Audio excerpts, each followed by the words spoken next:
Welcome back, everyone, to the Lost Depths of Phandelver.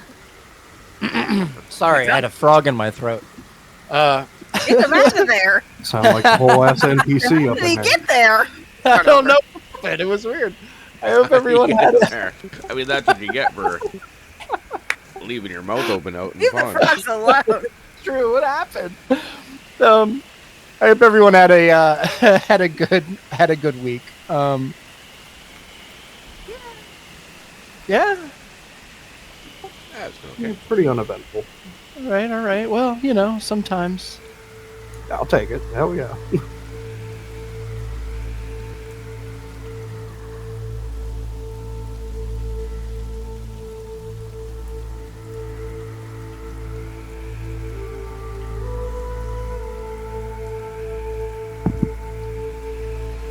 Since the entering of the swamps of the Forbidden Reaches, our adventurers have come to know it as a dangerous and threatening place. And now, not only is there the murderous wildlife to contend with, but a deadly hurricane has forced them into a dank and shallow cave for cover.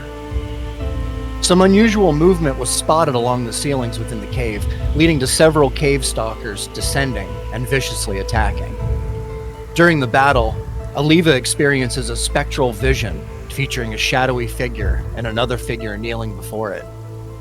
The knelt figures appeared to have the amulet of Athazar on a chain around its neck. Aliva asks, "What are you? And where am I?" And hears a single word in response before being whisked away. Safety.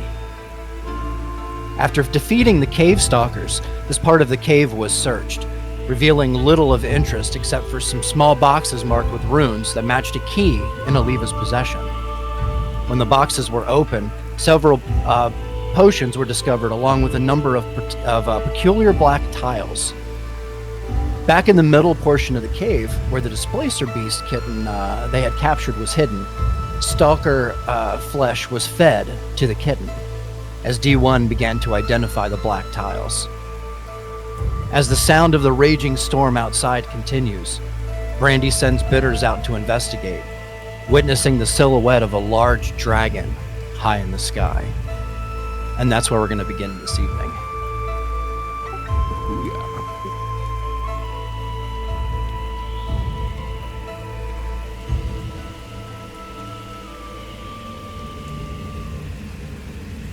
All right.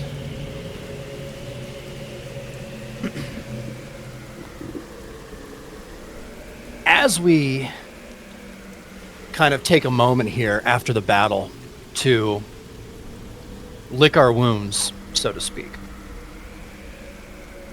Brandy sends Bitters out the kind of the front, kind of up high in the sky, kind of out the door, gets a little bit of distance before seeing the silhouette and the breeze pushing Bitters back and forth and up and down seems to be almost overwhelming at times. Brandy, please roll a dexterity save for me for Bitters. For Bitters, yeah. Yeah.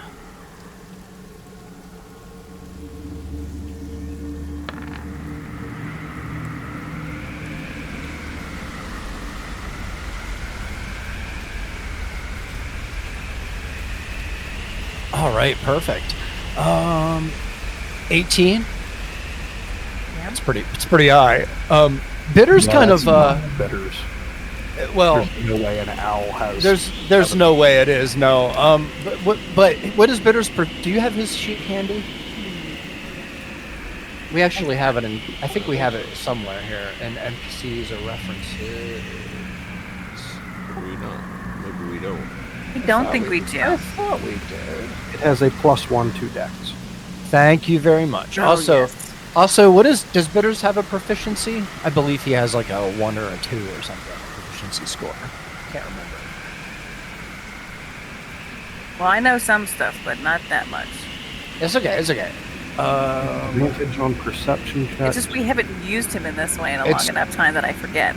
It's true, and I should know more, but like I said, I just haven't Yeah, No, we do have that's it okay. there. Dexterity 13 plus 1. Yep, Proficient yep. in perception and stealth. Dark vision. Okay. Passive Thank you. perception, 13. Yeah. Thank you also, Ronan. Appreciate it a lot. Perfect. So we're going to just have her have that roll. That 15 is, and then plus the 1 for the dex. That's Well, going to be a, sounds yeah, that'll be a 16 for bitters. That's really good. And then I'm going to roll this one as well for that. So bitters kind of gets up a little high, Brandy, and for a moment you kind of feel her wings kind of get a little bit kind of tossed around a bit, like one kind of goes up high above her head. Then you kind of feel her stabilize a bit, kind of let her body fall a bit as the wind kind of, the gust kind of drops her and then picks her back up and takes her way up high.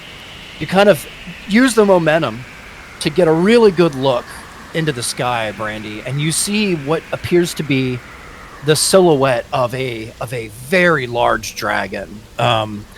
It seems to be dark bluish in color. There's a younger dragon seemingly with it. It seems to be next to its hindquarters there, kind of a little bit behind, but kind of keeping up.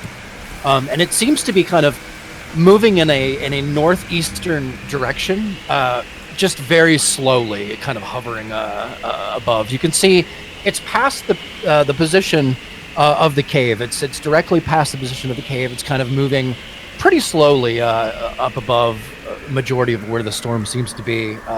But you can also sense, Brandy, with your distance here. Roll me a perception check for bitters. Okay. Actually, a perception check for you because you're looking through bitters' eyes. Yeah.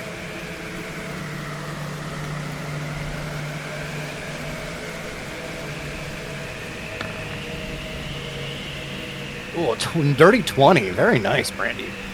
I'm looking. Yeah, you are looking. You're like really, really like, you're focused. And in between the sheets of falling rain, just of whiteout almost, you can see that there seems to be a clearing that's kind of coming. It seems to be the rain seems to be falling less in between the sheets of rain that are falling here. And you kind of get the idea that maybe this is a coastal storm or some kind of a tropical system. Maybe this is like the eye or something. It could be, or maybe this is the very end of the storm. It's hard to say. You've been here in this cave for a little bit, not very long. The storm hasn't really been raging for that long. But you can see kind of a lot more in the area here, as well as something else, Brandy, that catches you off guard. You see, and if you don't mind, I'm just going to whisper it to you in Discord here. Oh, sure. I haven't whispered to you in a while. You're like, your name is like way. I'm down the list. You're down the list.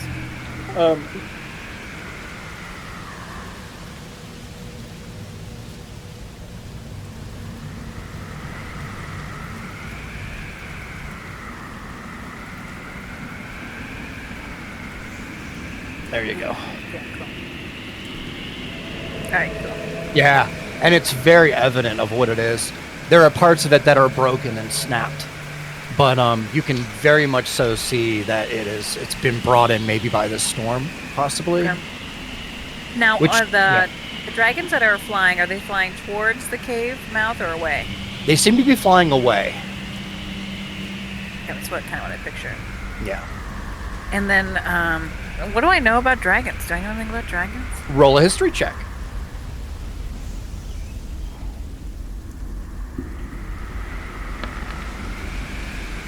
Oh my God! Did you guys see that?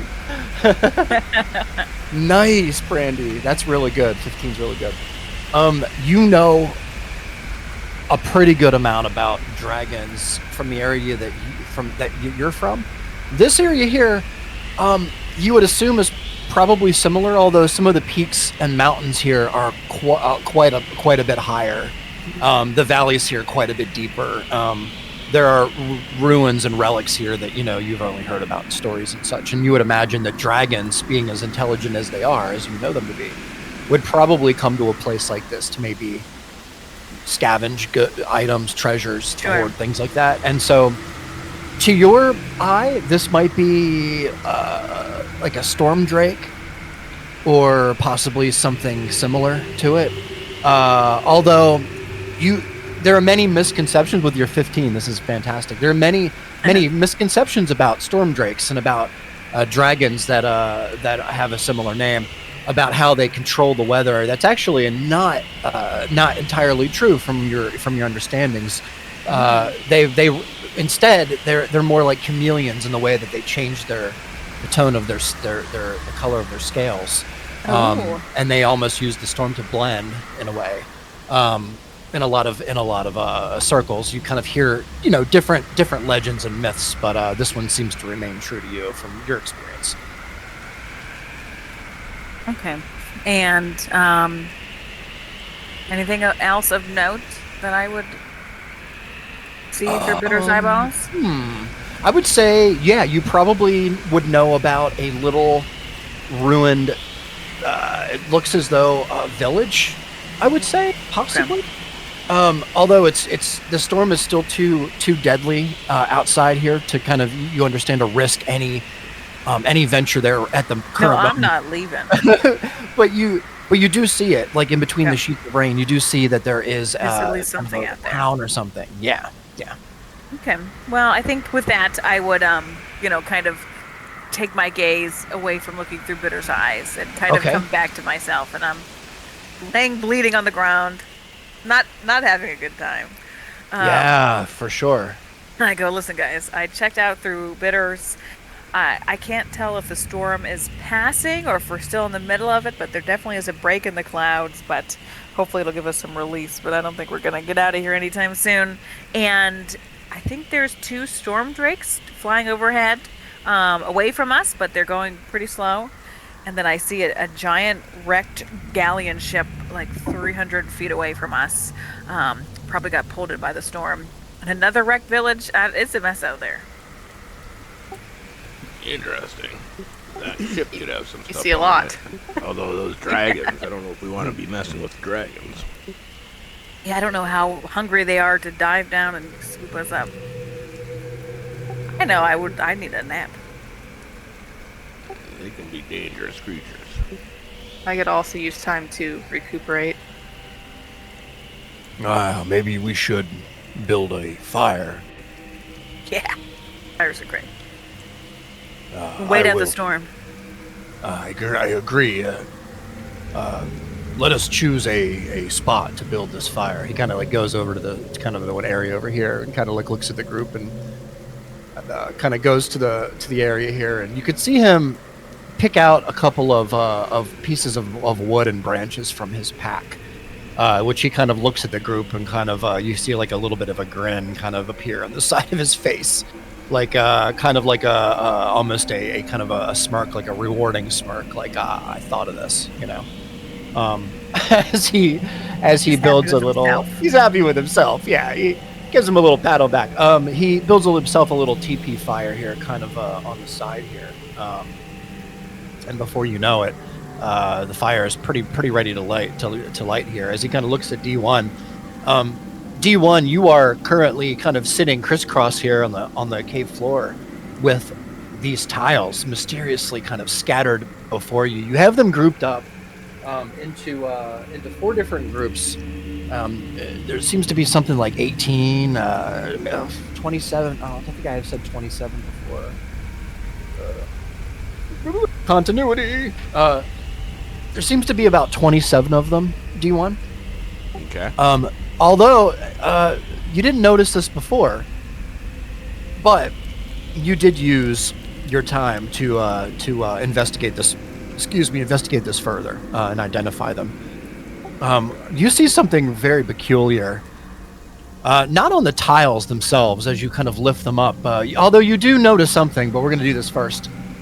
You notice the tiles as you hold them up to the kind of the cave entrance, the light of the cave entrance. You could see in some points they almost seem transparent in a way, or opaque. It's hard to say. Like the light kind of is able to get through them in certain areas. In some areas they're almost clear. They're mostly black, almost like a glass.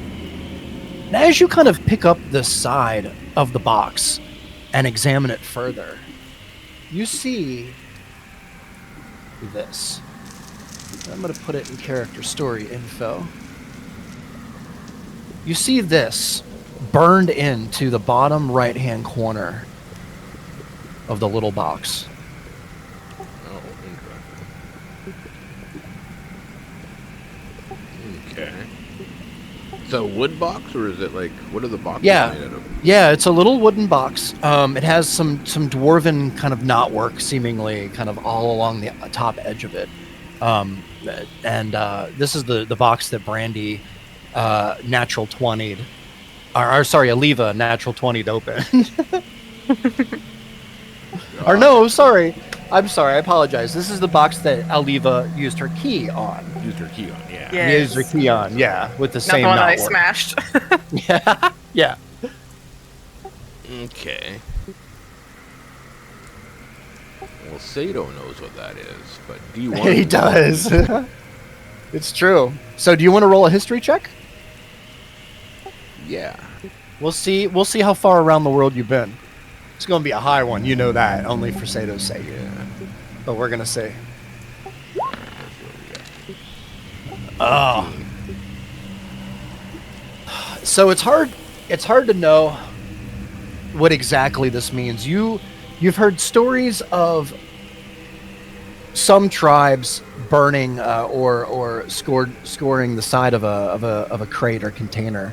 In this case here, it's quite small. This box is quite small, but it still has this mark. It's significantly burned into the side. I mean, it's probably, I don't know, a quarter of an inch burned into the side of this box. I mean, it's there. It looks like somebody wanted this to last for a long time. And you can actually definitely make out that there's a P in the middle of a kind of a skull design and an axe, kind of hand axe buried into the top of the skull.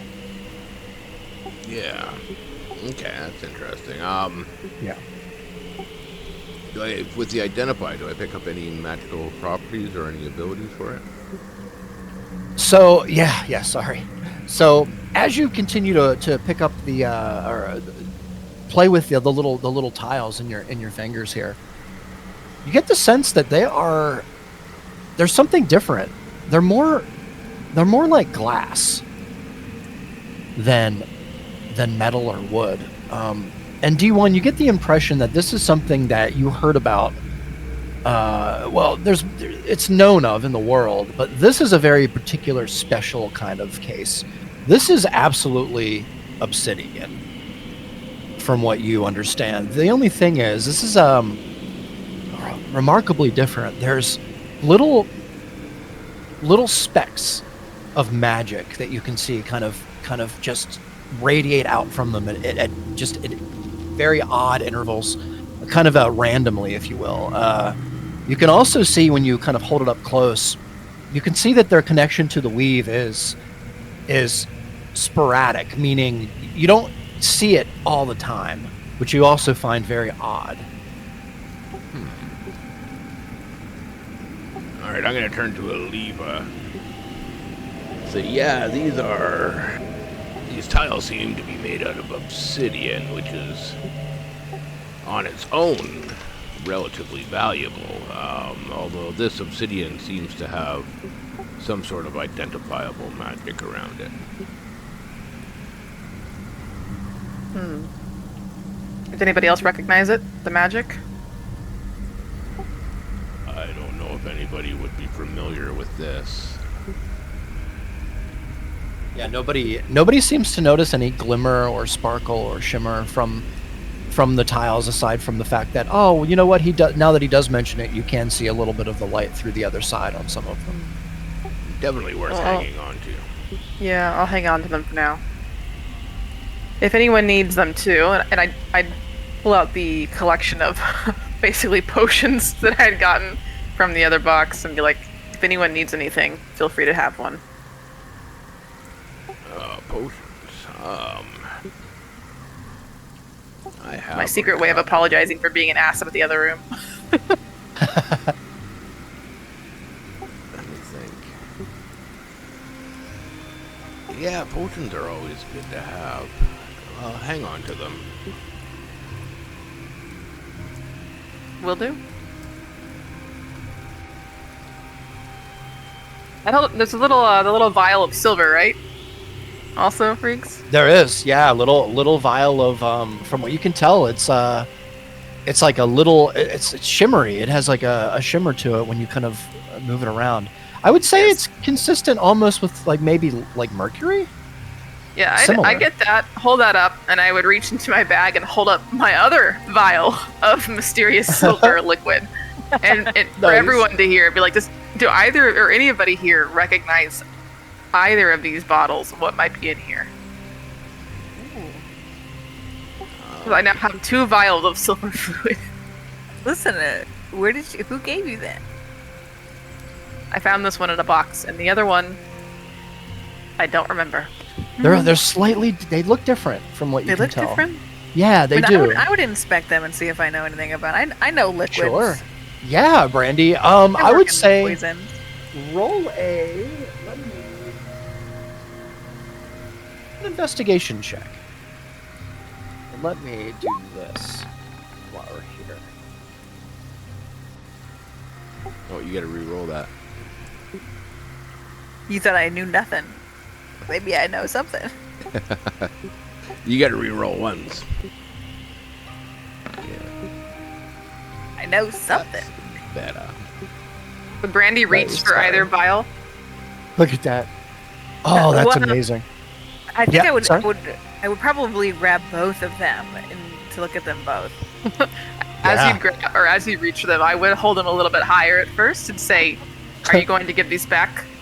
Glancing at where the amulet is. I would like. Oh, You know where the amulet's at. Uh, You can put it in that invisible pouch. Yeah. yeah, so she I would- cast a spell on it. Oh, still right. knows- Oh, Yeah. Like she still knows that I have it. Yeah, I knew she took it, but I can also tell exactly where it is. Yeah, and I'd hold Yeah, the little I- vials higher and say, "Are you going to give these back?" I don't even know what they are. So maybe, Just roll my eyes and hand them to you. even if they're valuable, we can share them. You all hear Ronan down in the hole just give a chuckle at the maybe.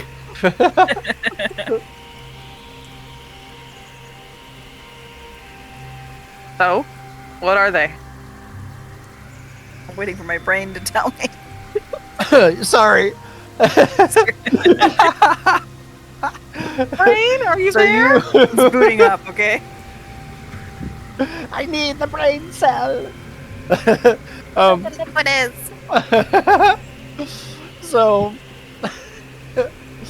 So you hold you hold one in each hand, and you look it up, and you kind of at about this time, Grumback gets the fire lit, and it's he has a nice little kind of fire lit, and it's some illuminating caverns here. You can get a good look up in at the ceiling, cavern ceiling here, and kind of you can see the minerals kind of washing down from the top of the cave, and it kind of has a glisten to it as you kind of look around them. And you use the fire to kind of look through the glass vials. And as you look through the left one, you can see it has a different viscosity than the other one. It kind of, the liquid is a lot thicker. And you definitely can make out that in this vial right here, it's more than likely brandy, that this is some kind of an ink. Okay. It's hard to know exactly like what its purpose is, considering it's kind of a silver glittery kind of looking. Yeah, if it has some kind of special property or not. Yeah, exactly. Yeah, it's weird. It's very odd. The other vial, however, is a lot thinner, and it's kind of more consistent with maybe like I don't know, maybe like a coffee, we'll say. It's a little bit more creamy, but it's the way that it moves around in the vial is more consistent with like a water liquid. Yeah, it's a thinner liquid. Okay. Yeah, exactly. Yep. But it does have some sparkles in there. You can make out as it kind of the light beams up against the glass. You can see inside there are just speckles, purples, reds, greens, blues as the light hits it. It's definitely some kind of potion. Okay, mystery silver potion. Okay. Mystery silver ink.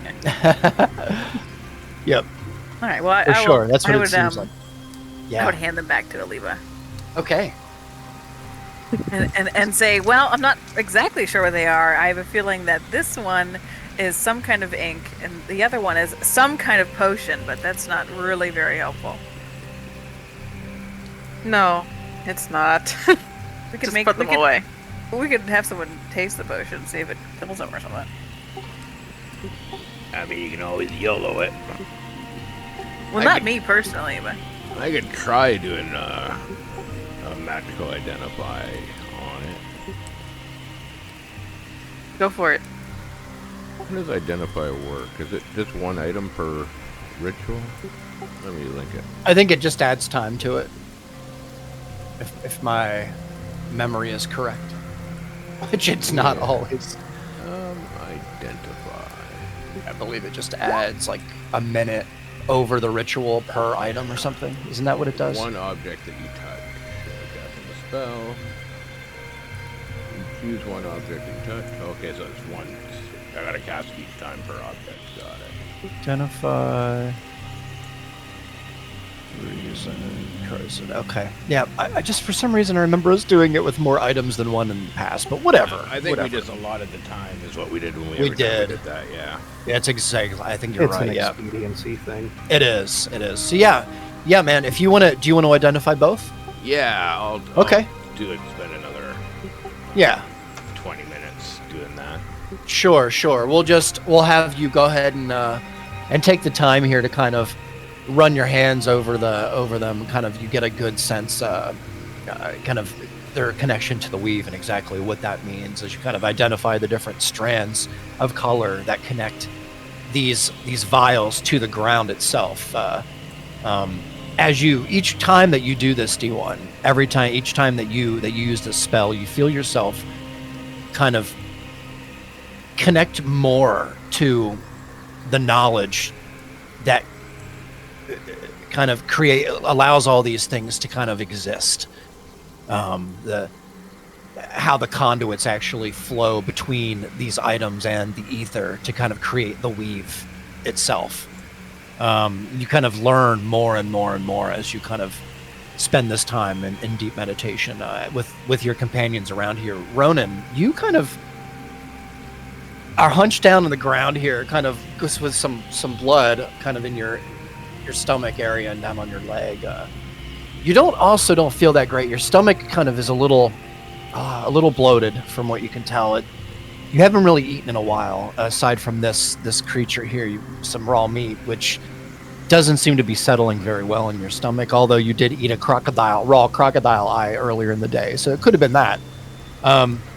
There is something moving around in your guts. I say that in a very messed up way. I don't mean there's something crawling around Not in you. literally. I mean, yeah, I just mean, your stomach is not happy with you as you kind of hear the grumbling and the rumbling down in there. Although your head seems focused in the moment here as you look around at your companions and you see this kitten displacer beast with the tentacles that aren't even fully developed yet. This cat is very low to the ground, very scared as it's down in this pit of this hole that you have here rolled out on the ground. As you look around at your companions here, you also look over. You see Brandy with her hand kind of on her side, just touching her side. She looks almost like she's thinking deeply about something in the moment here. Brandy, yeah. if you would, roll me a wisdom check.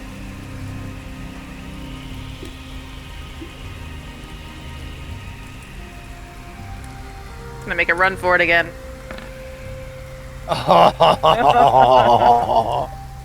Yeah, I'm safe for now. Your rolls are awesome. Your rolls are awesome. They're either like amazing or horrible. But I love it. But you can't even have horrible rolls because you're halfway. Yeah. So it's so good. Okay. Brandy, as we just take one moment here. Sorry for this.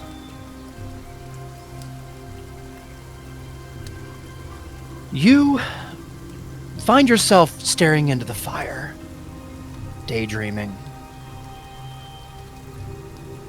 You see the orange flame kind of lick the areas around it. The cave itself kind of flickers with a bright orange light and then dims back down. You notice the area around you begins to kind of slowly change as you just gaze into the fire from your location. You see a room that you around you. It's nighttime.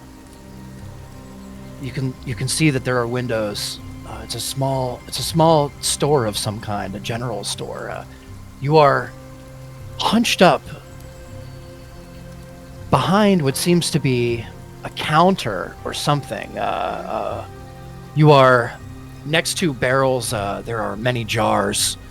A set of open doors lay open in front of you here as you're low along the ground here. You remember this, Brandy. You remember this time. As you get down lower to the ground, you begin to hear voices, Brandy. 2 of them in particular. The one voice begins, "I did exactly what you asked. Yeah, there you got killed. But I'm the one who tracked it down. I brought it back here to you. Your name isn't associated with it because of me.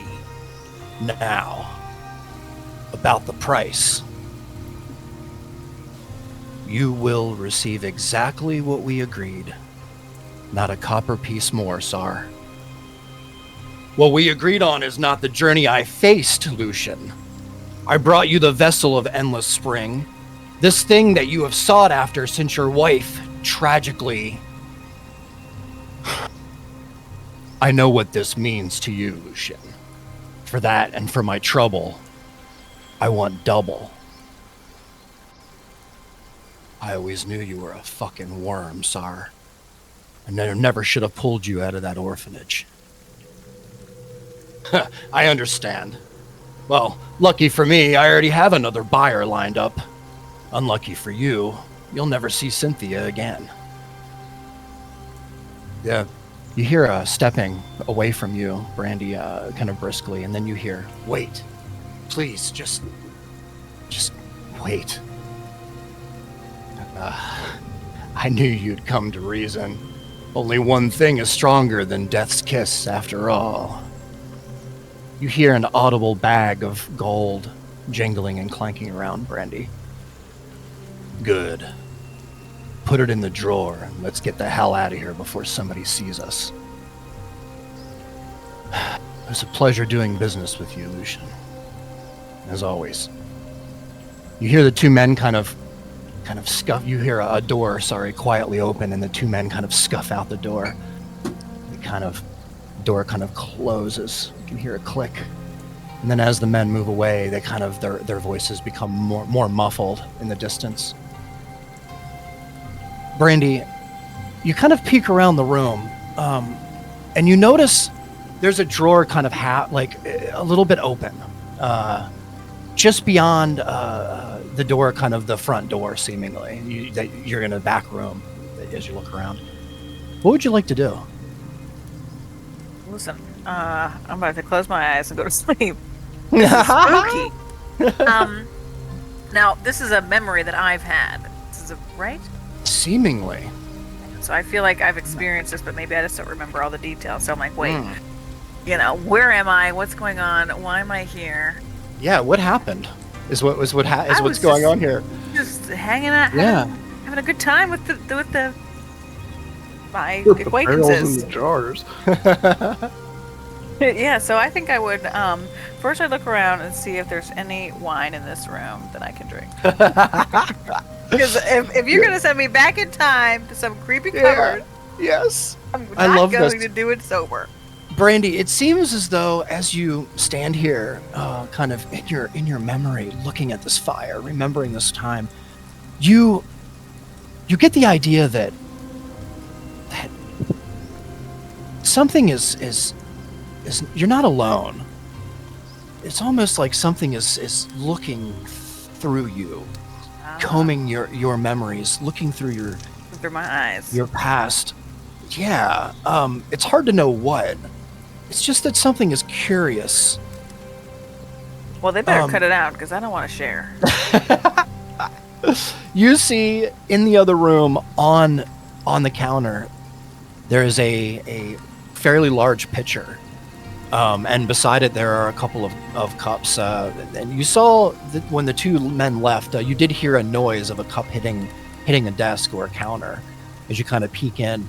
And it seems to be right above a little bit of an open drawer, just a little bit of a crack in the drawer. It doesn't seem to be shut fully. As you kind of still continue to hear the men muffled, but get quieter and quieter as they move further and further away. Okay. And I would be, so long as I have a drink, I think I would want to look out and kind of see what these friends look like. Who are these people? Yeah, Brandy, there's 2 windows, exactly 2 windows, one on either side of the front door. There's also a little kind of table in front of each of them. The table on the left seems to be cabbages and broccoli and things, lettuce. There's a pretty good space for you to climb up and look out if you want. Yeah, I think I'd try and be as quiet as possible. But sure. I want to look out and see what's going on. Yeah. Roll a dex check for me.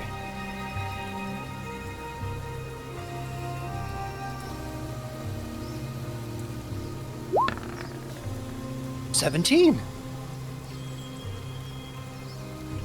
Nice.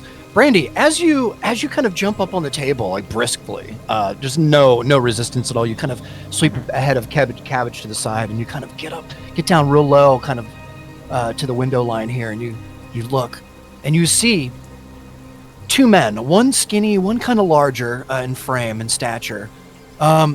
You do recognize one. You remember, Brandy, this is probably pretty quickly after you left your original dwelling, if you know what I mean. Yes. There seems to be a memory of a thing that did happen to you. As you kind of look back in the room, Brandy, at the drawer that seems to be semi-open, and you see the flask that you now hold at your side in that drawer as you kind of creep over to the room, to the drawer here. How beautiful it is.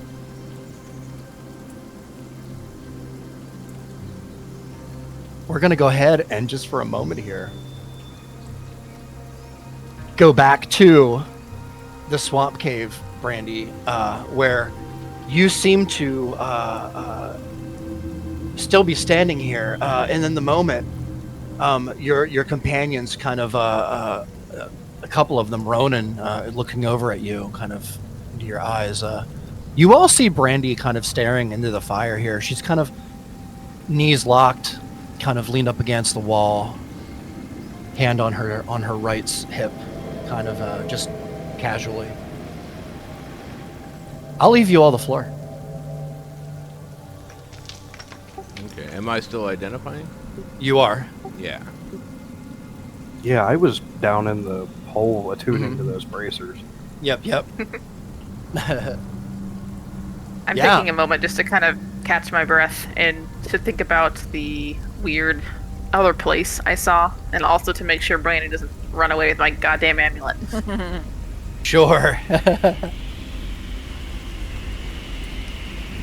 look like I'm you- snoozing, but I'm not.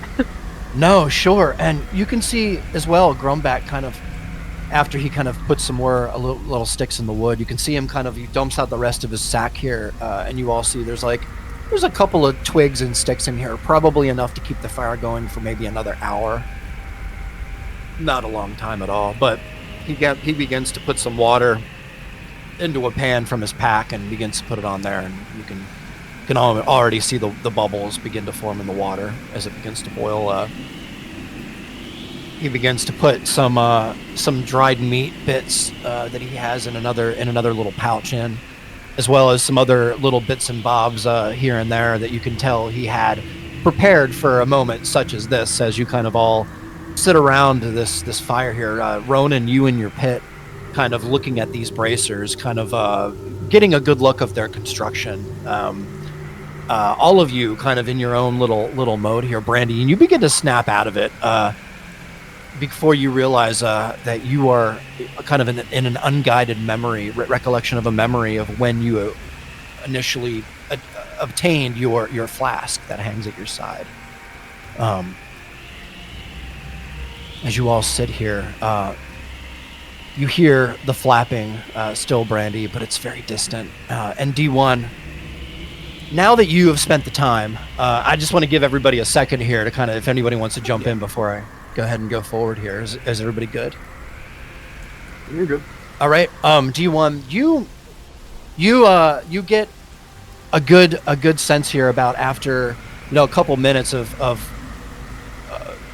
holding these vials. The left vial, the one with that seems to be ink. As you kind of pop the cork on it just for a moment, you let air. You let a little bit of air in, and you see there's a resistance at first.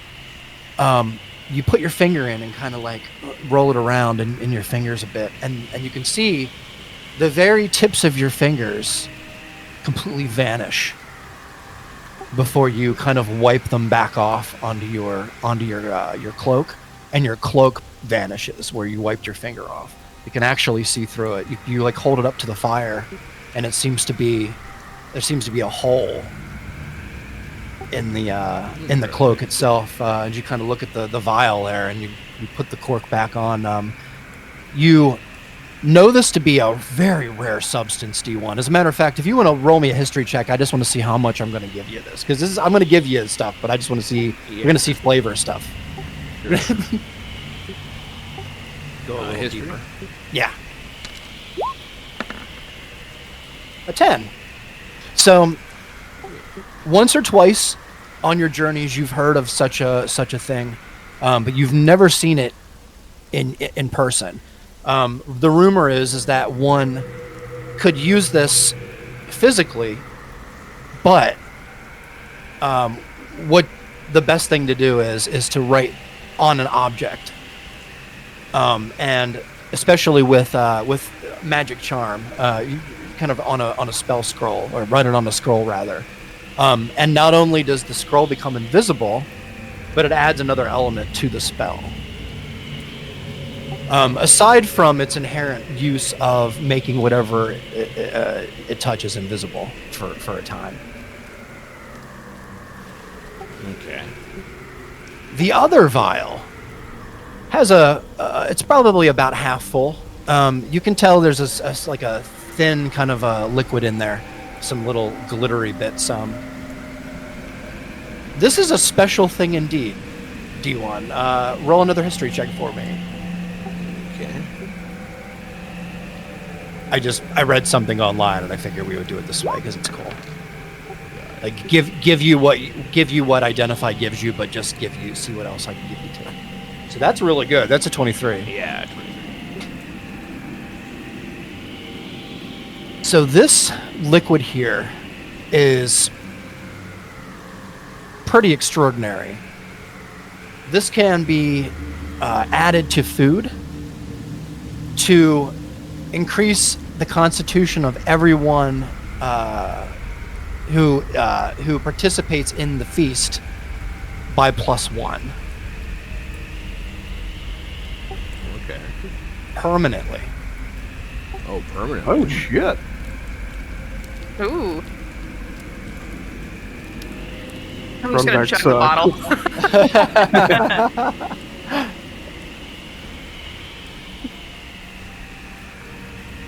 So you have a vial of invisibility ink, if you just want to call it that. Yes. Yeah. Yeah. And then you have a vial of a permanent con buff. But it can only work one time per person. Well, one time ever. So you want to add this, if you want to do this now, or if one person wants to down it themselves, they can do that too. But in this case, there is enough you could essentially, if you chose to, you could put it into a food and all partake and all get +1 con forever. Oh. If you So want. now D1 has to decide if he wants to share this stuff. Yeah. Or share the information. He's really the only one who knows. Yeah. So on top of that, he knows that this is a really rare thing. Wherever this came from, this is really rare. Like master alchemist type stuff. Yeah, that would definitely be rare. I'm gonna let everybody know what it is. Okay. Yeah, you got it, D1. You just want to kind of like let everybody know, okay, this is this and this is that. Yeah. Nice. Yeah, everyone knows. And then I'm gonna be like, yeah, we should prepare something with this potion right away. What do we have that we could make a meal out of besides bug guts? Wait, you say this will make us stronger? It will definitely make you more robust. And I'm gonna wink at him. Well, I was preparing the stew, but maybe maybe this calls for. And he kind of pulls out like a another little pouch from a little hidden compartment of his bag, kind of underneath a pocket. And you can see he kind of unrolls it a bit, and there are these really long strips. They're kind of like brown. They're like little light bits in there. There's also some little powder bits kind of in between. He kind of picks one up, and he kind of he looks at it, and he kind of throws it in the pot, and he kind of dumps the rest in the pot. Says, "This will be a feast to remember." And he says, "May I have the vial?" Yeah, I'll pass it to him. Yeah, he takes the vial and he just downs it. I'm just kidding. And then he dies. That would be horrible, right? No, he dumps it in. He like every little drop.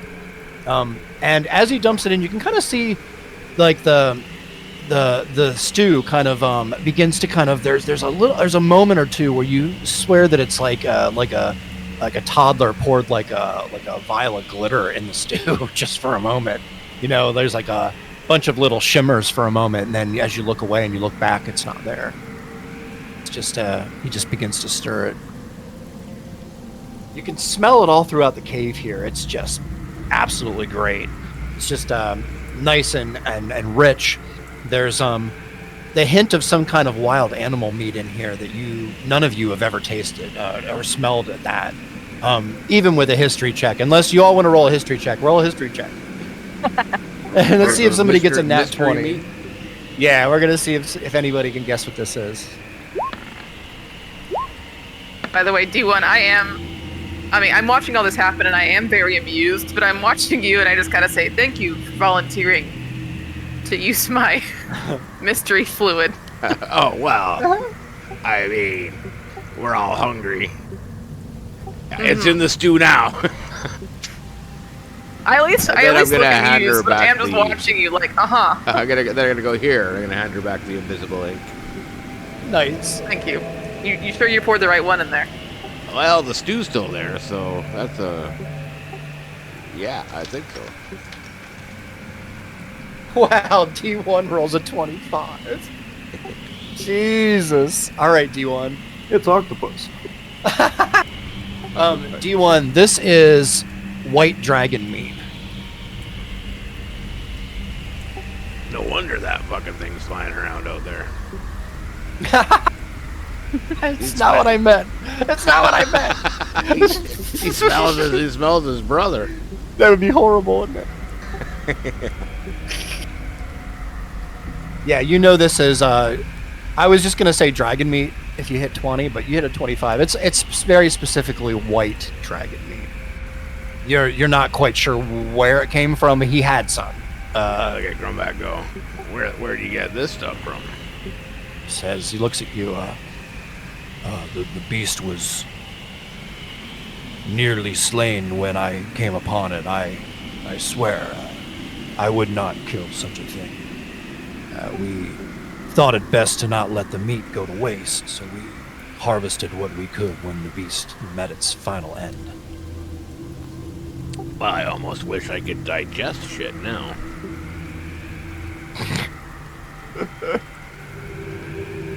He kind of looks at you, looks at you in a puzzled way. You do not eat. I can, but not for nourishment. How do you sustain yourself? That's a good question for a long answer for another day. Well, I see, since we have so much to do. Well, we need to eat, and we need to rest, my friend. True. This is true. I am feeling quite sore from our battles today. My friend, long-lost friend, who is going to kill Orlin when I break the news. Yeah, poor little rabbit, buddy.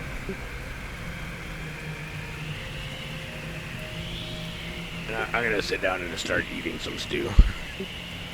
Nice, perfect. Yeah, and the stew, Poor little rabbit buddy he just starts eating. I know, it's great. Oh man. Anyways. It's great. Hold on. Oh, Tastes like Say, rabbit. we will miss Thistlefoot.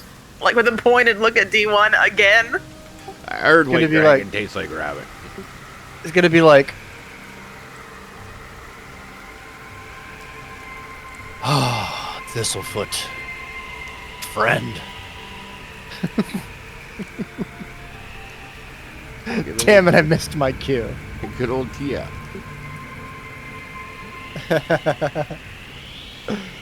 As you kind of all like continue to warm yourselves here, your clothing pretty much still very wet from your push into the cave, and you share this moment.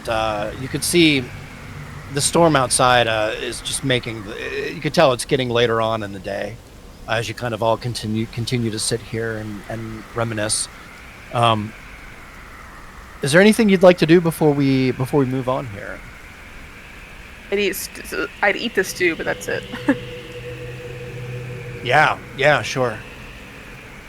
At some point, I would have went to the entrance of the cave just to look out, and I would have made myself throw up. Oh, yeah, Ronan, you got it. That sounds actually really good. Ronan, roll a perception check for me. As you kind of all sit here and you partake in the stew, D1 begins to eat. You all kind of begin to eat. Ronan kind of gets up before partaking, and he makes his way out of the entrance here. Nice roll, Ronan, with your 23. He makes his way kind of out of the passage here, as you all kind of scoop a couple of spoonfuls, large spoonfuls, ladlefuls into your bowls, and you begin to eat, partake of the soup here. You see Ronan get up. Ronan, you make your way towards the entrance here, as the darkness is kind of closed in. It's kind of early to late evening. It's kind of somewhere in between here, as the sun is well down below the horizon.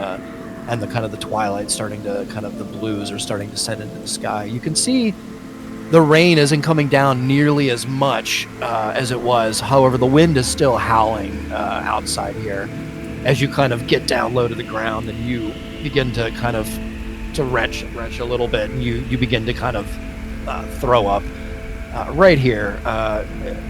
Everything. As you do, you kind of feel your stomach kind of pushing to throw up more as you kind of throw up more, and everything that was in your stomach is now out. You see something very odd, Ronan, as you kind of do your thing. The eyeball that you ingested earlier, Ronan, seems to have some kind of a form, tail, tentacles, something. It's moving a bit on the floor here on the ground, as you kind of feel your stomach kind of retract a bit, kind of move, kind of tense up. A little bit of blood kind of on your lip as you wipe your mouth. Think to myself, well, I hope all of that thing is out of me. Yeah, it seems to be moving just a bit. This is like the eyeball itself has almost like a tail. It's kind of a little veiny kind of appendage. It's just ever so slightly moving back. You know what? I don't trust it. I'm just gonna stab it. You gonna stab it? Yep. You got it. You're just like right through the eyeball. Yeah, I'm just gonna do whatever I can to destroy that thing. In a stab Yeah. the eyeball in the eyeball. Love it. I love it. Step on it. Ronan, you get your glaive. You kind of take a moment to think about it, and then you, without any remorse whatsoever, you drive the end of your glaive into this eyeball. There's a squatch sound and you see kind of jelly and goo kind of squish out from it. And in the moment that this happens, you feel a scream almost kind of radiate through your brain just for a moment before it completely is silenced. Your stomach, Ronan, feels remarkably better, actually. You don't feel horrible anymore. As a matter of fact, you're quite hungry, actually, as your stomach begins to growl and grumble a bit. Alright, I'm going to kind of bury that eyeball thing. I just don't want the rest of the party to happenstance see it there. Yeah, so you're kind of like right at the entrance to the cave here. You could probably there's like a pond close by. I don't know if I trust this thing back in the water. I'm gonna bury it. All right, you would bury it. That's perfect. You just have to kind of move out of the cave mouth just a little bit. Rock boss. If you want to find an area that where you can dig a little, just dig down a little, because you're kind of in a rocky area here. It's just maybe 7 or 8 feet out in the entrance here. We'll let you do it, no problem. Just go out and choose a spot. Do you just kind of want to choose an inconspicuous spot and kind of like something memorable for later, possibly? Yeah, not really. Memorable? No? Okay. So you just kind of dig a little spot open here with the dirt. Use your hands and kind of scoop some of the wet soil away, which is quite easy. And you pick up this eye. Do you do it with your hands? I think I would have just kicked it. All I right. don't trust that. No, for sure. So you kick it you just kind of kick it like a little ball, kind of with your inner toe, kind of just sweep it into this hole. As it's absolutely not moving anymore, and you cover it with the dirt and such, and you stomp the dirt and everything there, and you sweep some leaves around it and some brush to kind of make it look more natural, and you find your way back to the cave, Ronan. And before you make your way back inside, where the cave itself is pretty dry for the most part, considering it's a cave. But it's the deeper you get, the more that the less you hear the weather outside, and the more comforting it is when you see the orange glow from the other chamber and you kind of make your way in. And luckily enough, there's a bowl already kind of scooped out with stew in it, and there's like a little spoon in there, kind of sitting in the spot where you were at. As you kind of make your way in, everybody kind of looks up at you. Grab the bowl and look to everybody, and whoever made it, appreciate it. Everyone kind of enjoys their meal. Does anyone want to say anything, do anything, mention anything? This is a good time to, I don't want to bring this up, but this would be a great time to play a game of what the fuck is up with that. Just saying. I will say that It I'm would going to be. share my soup with that displacer beast. Really? Uh-huh. Or is there enough, for him to have some? There is enough. Yeah, there's enough in the bowl. There's like a big, huge pot. You could see that this bugbear is a little bit more than meets the eye. This bag that he's been carrying around had a very large cauldron in it, which is ridiculous. The chef Burke? It's a little weird. He has the bag just seems to have all kinds of stuff in it. It just keeps pulling stuff out of this bag that just doesn't seem as big as the stuff that's in it. But it's very odd. He feeds the soup to the beast. We have one of those. Yeah, he does. Oh yeah, yep, yeah. You can absolutely feed the. No, I'm saying he does that, and I'm like, so. Yeah. Even not knowing anything else about this croc boss, the fact that we're here in this wretched place, I would kill him for that alone. I've decided. I hate him, and I think he needs to die sooner rather than later. Yeah. Well, the Can plan it be is after he pays us? We can kill him and take his money. well, according to Mr. Fire Shadestone, he's up to some evil shit. We need to find out who his boss is and then kill him. We'll go up the whole line, man.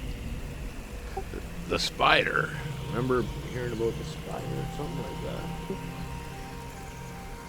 that? Yeah, I remember that. So Mr. Crocboss is just an arm of a much larger syndicate. it could be. I mean, we don't know I if, kind of figured as much just rolling into town day one. Like, I mean, Mr. Shadestone could be full of shit too, but I don't know. When you're We'll find that out. mentally traumatized, I feel like there's some there's some truth in there. there definitely could be. We should find out if he's gonna like destroy everything. Yeah. I mean, is anybody really gonna destroy everything? Like, I mean, that's a good question. I mean, we could just let it happen. That's an option, of course. well, I mean, just from like, I don't know if philosophical. Does- is the yeah, right does word, one but person from have the that much strength? standpoint of you're part of this world, you're part of this everything. Are you really gonna destroy it? I'm not sure what they're gonna do to it. Vaya's had a tall tale, though. I mean, think of the world that we're leaving behind for Bestie Blanca. Why, yeah. Oh, speaking of which, Brandy, I think you've lost this cat. And I will gesture to the Black space Star? beast. Was it Black Star or was it Dark Star? That changes moment by moment. That's fair. I But, forget his yeah. name. He likes you, huh? I'm kind of hoping that he does. What a slut. Yeah, he could be a handy. No, he could be useful. He could be a handy pet. I don't know if we call him a pet or a. Companion. Oh, a mount. I look at that thing and I see a future mount. Yeah, we can keep him around, grow him to be healthy. You're all so weird. All of you. I mean, I kind of take pride in my weirdness. Thank you.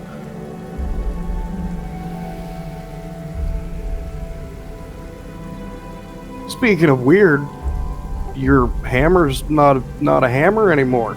Yeah, where'd your hammer go? I did that on purpose. You can just change forms of weapons? Yeah, it's just not I'll hammer time. get my All eyes out of paladins it. can do Like, that, didn't you know? No, I don't. You guys are a little too self-righteous for me to be come close with and find intimate details about your skills. Yeah, we can change weapons whenever we want to, and we can see weird glowing purple lights around people looking at D1. That And is other odd interesting. quirks. Now, I can you mean- change our weapons or just your weapons? I'm bullshitting you.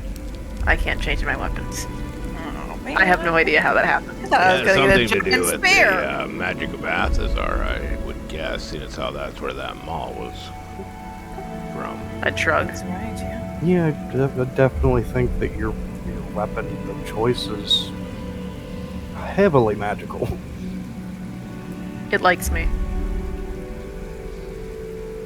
I'll just kind of like clump my pole arm on the ground a couple of times. I think mine likes me too.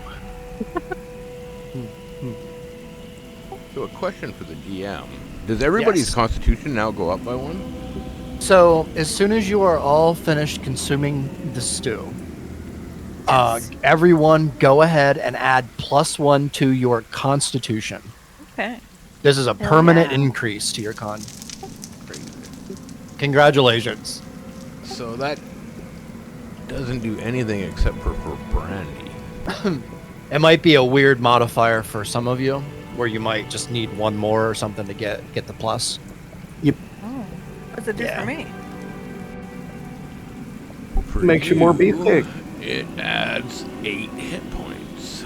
Yep. So when you shit. when you increase your con modifier, or your con at all, you will also increase your hit points. I for some so reason we'll thought have it to was do that. armor class that would be increased. Well, that's your dex. Yes. So does yes. hang on, I'm trying to think how that works. Yeah. Yep. Let me. In my armor, I'm assuming. Let me just do this because I just read a big thing on this just to make sure that I was doing this right. So, how this works is it only affects it for your modifier. So if getting this mod or getting this increases your modifier by any points, then that's going to increase your hit points as well, because that's going to add 1 to your hit point for every level. That's for every level. So it's just naturally how it works. Yeah. So brandy's you're hit going to points retroactively. Sorry. go from 66 to 74 then, right? No, So I so just added. is she in between? So I already added my She was the I only was one at between, 15. I added oh, 16. okay, good. Yeah, that's good. That means that you added a +1 to your con modifier, which means you're going to gain 1 HP for every level. Cool. Yep. Yeah, That's so for Brandy, everybody. you're- So Aliva is, for instance, here I don't want to ruin anybody's stuff. If you're already at a modifier for your con, then this is not going to change anything right now. This will help you later. But if you're at, say, 17 on your con, and this is going to make you go to an 18, that's going to increase your modifier by 1, meaning you're going to get a +1 HP for every level that you are. Yeah, I was That's at how that 16, so the 17 for me Nice. is now. Yeah, Brandy's okay. the only one that it affects. I went Gotcha. from 14 to 15, so no. Yeah. change for me. Yeah, sorry about that. So that's all okay good. though, because that'll help you later in a way. That'll be good later. So Heck yeah. nice guys. So yeah, Brandy, you can change your hit point maximum from 66 to 74. Ooh, okay. yep. Am I the squishy one of the group? Well, I think Brandy's got you're. more hit points than me. Yeah, that's true, but you got like hard to double hit. my armor class. Yeah. She's gonna be a force to be reckoned with later on. She already is. Beefcake, beefcake. I know, it's true. Nice. So, as you all kind of begin to sit here and digest, you all feel wiser, not wiser. You all feel more stout. You have experienced a lot since you were stolen, we'll say, kidnapped off the merchant vessel that was originally supposed to bring you here to a different part of this world. You fought your way from prison cells beneath the deck of a burning ship. Fought your way through that against orcs who only had your worst intentions at heart. You made your way to a cabin where you found odd relics and things that you had no idea what they were. You fought a captain. You got off the ship together. You did this. You made your way to the shore but not without, first almost losing someone in your party to drowning. You made your way all the way from there through a goblin settlement into Phandelver, into the Blue Basilisk Bayou, where you met numerous people on your mission here. You met a crime boss who seems to have his hand in everything. And as you sit here in this moment, just recalling all of the moments that you've had up until now, you just feel more more charged. You feel like you have more of a reason to fight in this place for whatever reason that may be. Everyone here seems to be here for a different reason in this cavern. As you all kind of look around at your companions, the beast in front of you as well. After he takes this in, you see, for a moment, there's a kind of like a moment where you swear that the beast almost looks at you in gratitude as he like looks around the room here at everyone, kind of his ears not as flat to the top of its head, a little bit more relaxed, its front muscles a little bit more a little softer. You can see he kind of curls up a little bit by the fire, not as far away, still pretty far away, but not as far away, as he kind of acknowledges all of you, keeps his eye on all of you with his very, very amazing green eyes, as it were, kind of as he looks at all of you. All right. We'll go ahead and open the floor up for whatever you guys want to do, and then we will... Yeah, so before we rest, D1 wants to do a couple things. First of all, I'm going to take out the storing stone that I have that fell from Rummy that I picked up off the floor. Yeah. And I'm going to recast Dragon's Breath into the storing stone. You got it, D1. As you kind of hold the stone, you fire up the spell. There's a very large, or rather, you could feel like a static charge all around you, everyone who's around you, as you kind of cast the spell into the stone. And the stone goes from kind of like a dark gray to like an ember, like almost to like a wine red. Nice. And then very nice. I am going to pull out the crystals that Rummy found in the cave. Yes. He was vanished. Mm-hmm. And I'm going to identify those. Okay. Perfect. So... Yeah, and I'll use a spell slot this time just to speed it up. I have to ask you, I'm sorry, this might ruin stuff. Where exactly is your position right now in this little chamber? Like, put your character where you are. He is sitting right beside Grumback, basically right where he is. Is he good where he is right here? Yeah. Okay.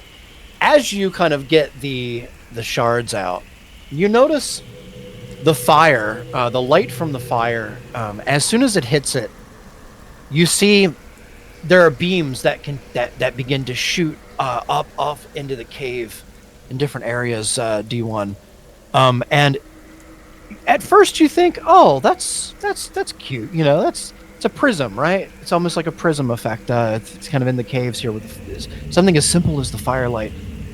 But as soon as one of these beams hits Brandy, her arm, Brandy, you feel for a moment there's a tickle on your arm, and you look down, you're thinking it's like a bug or something, and you kind of swat at it, and you look down, there's a little purple beam, like a little laser pointer beam, but a little purple one, and it's on your arm there, Brandy, and it begins to kind of smoke on your arm.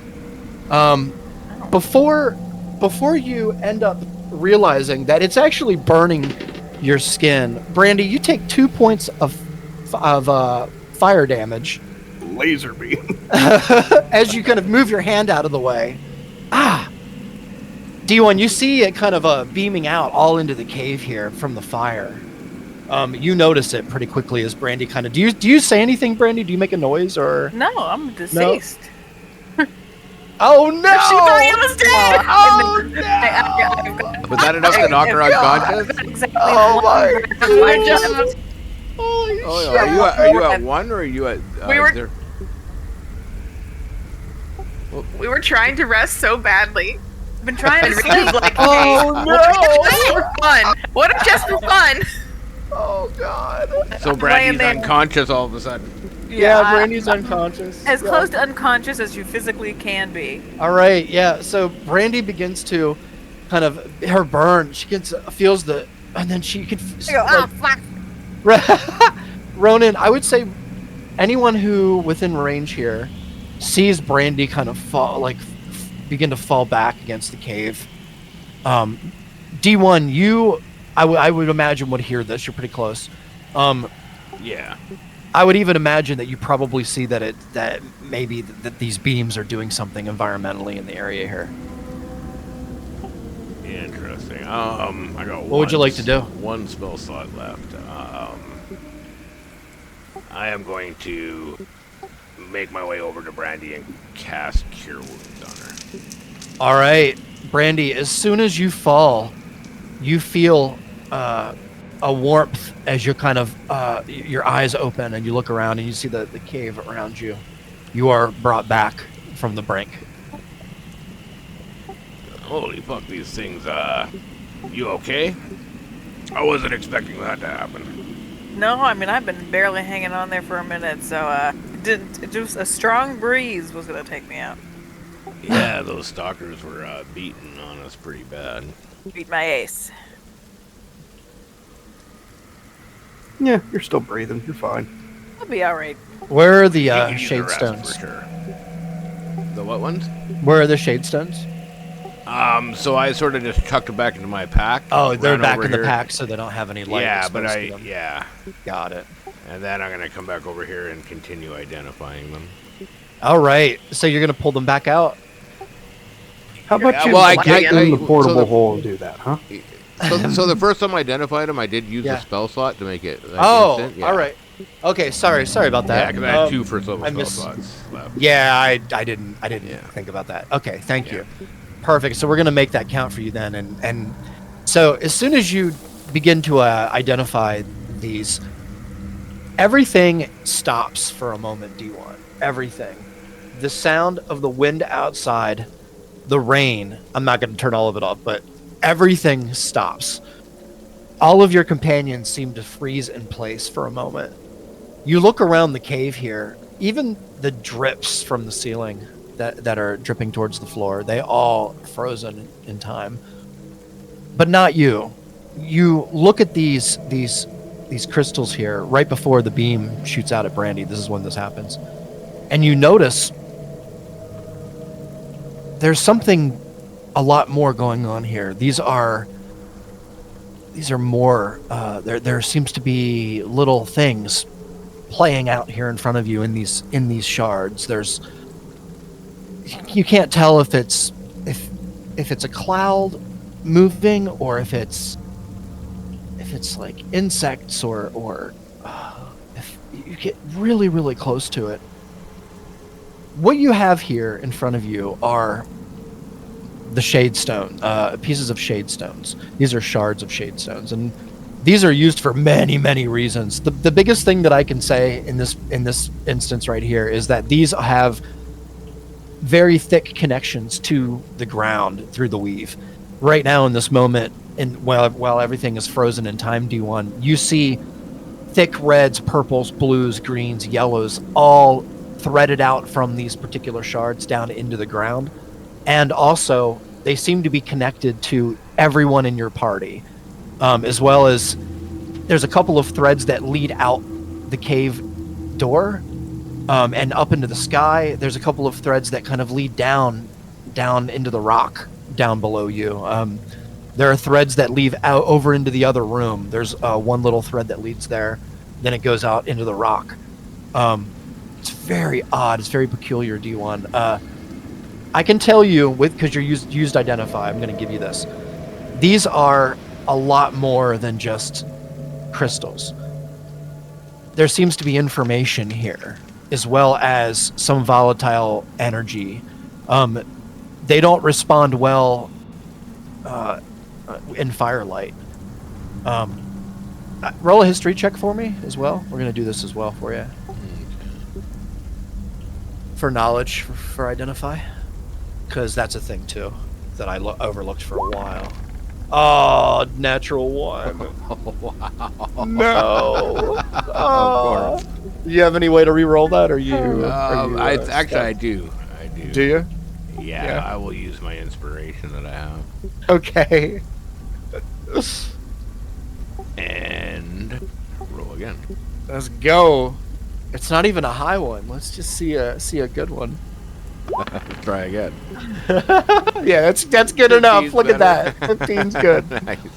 That's great. So D1, through your time at sea and plundering and such, and also learning in your here and there in the world, you also understand the volatile nature of ancient things.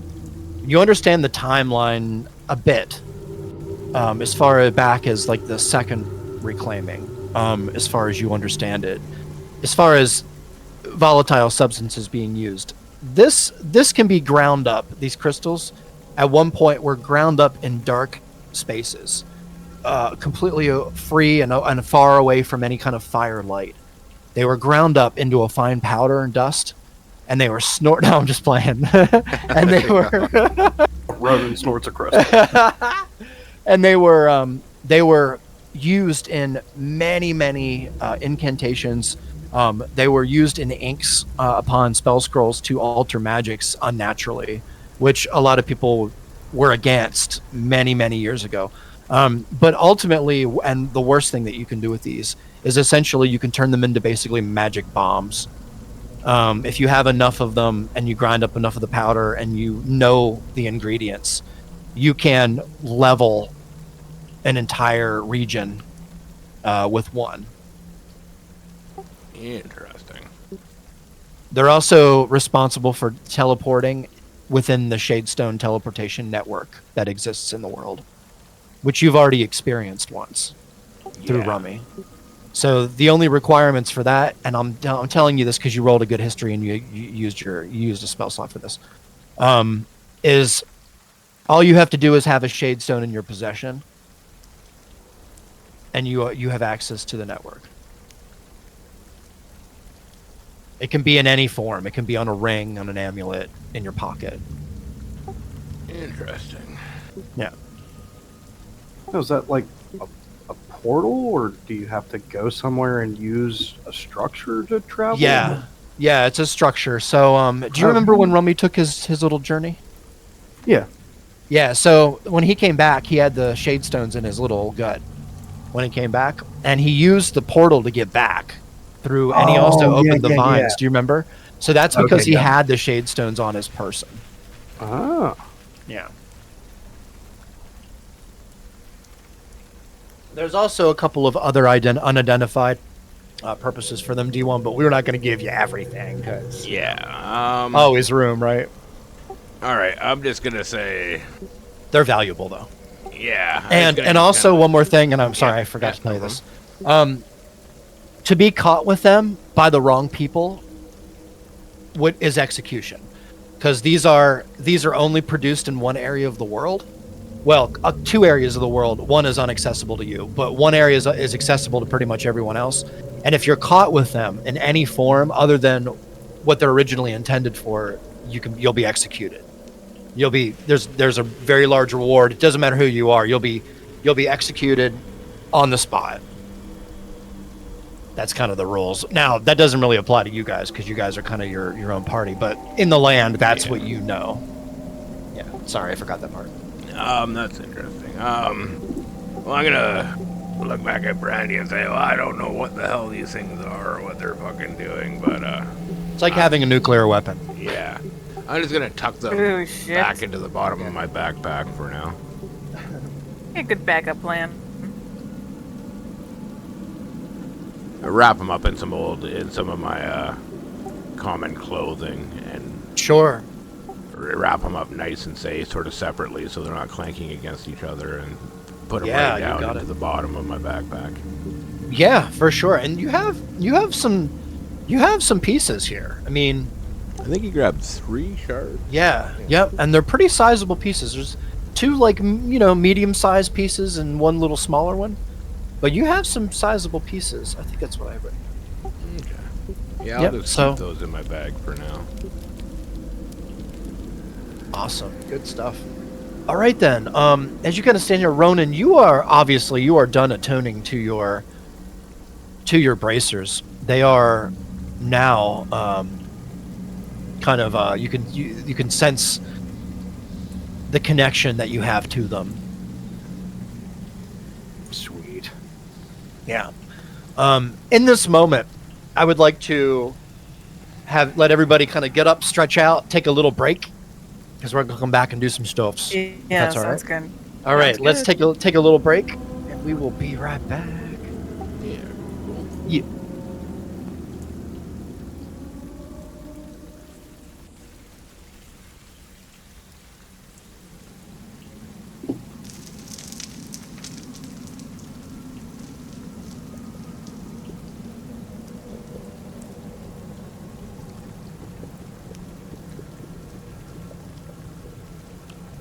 All right, I'll be right back.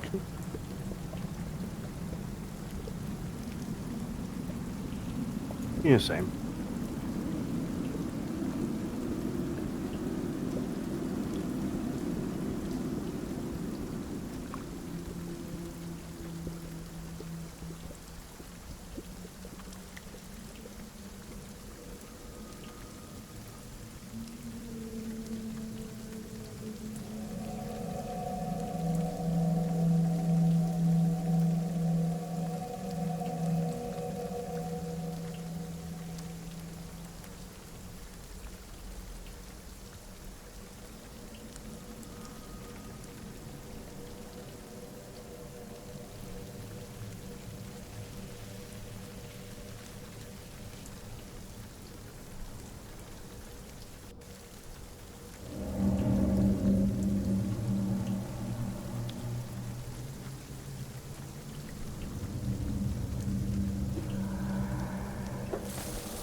I'm back. Sorry.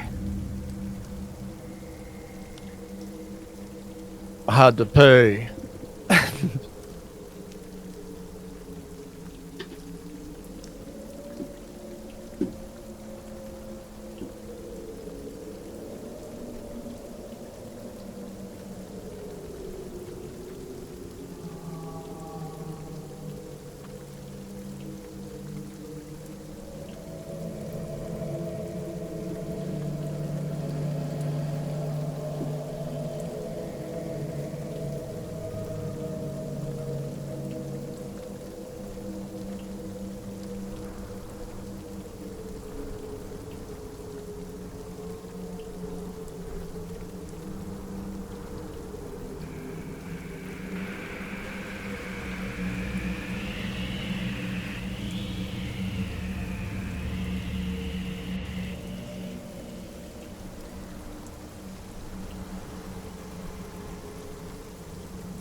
I'm back. Come back. Am now.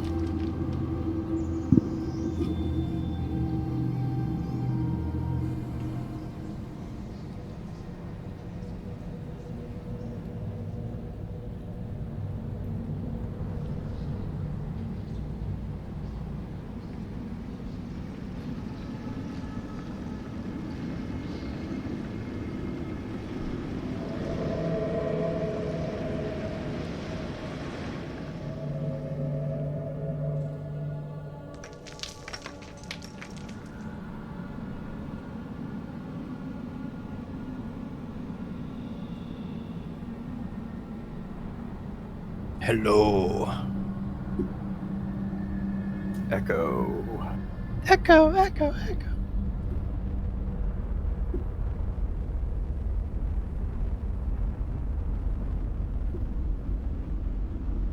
So are those bracers a homebrew thing? Trying to remember which ones they are. Let me look. Oh, thorn bracers. Yes. I believe. Okay. Do you see the AI picture? Yeah. Do you like them? Yeah, they're pretty nice. Thanks, man. The 4-minute timer seems a little weird, but Yeah, I know it does. It's very odd. I couldn't figure out a way to. I couldn't figure out a good way to, because I use a couple of different graphs to make items like this, and it so that they're balanced and stuff. And that's why there are certain limitations. But like, we could always, if you guys like something, we could always like, make it cool or whatever later on.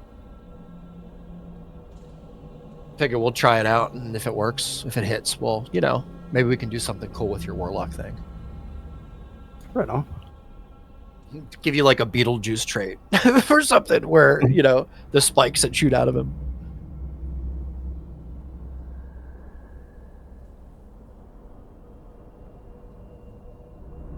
Figure, you can use it during one combat. Oh yeah. And then we'll have to see. But I was trying to think of plant stuff, because it was from Audrey. Yeah.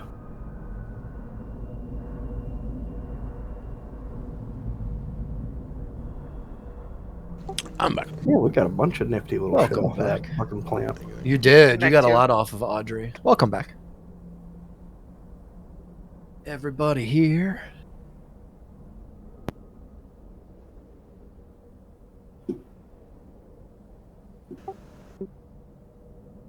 I'm going to go ahead and just start, if everybody is good with that. Yeah, I think everybody's here. Is Sounds good. I think Olivia everybody's here? here. Perfect. So, is the plan, you kind of all realize the sun is going down, and the wind doesn't seem to be as howling. It's not, you don't hear it. You don't even hear the rain. You don't hear thunder.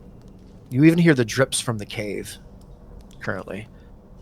As you kind of sit here, settled in after eating your stew, everyone kind of feeling really good, very full.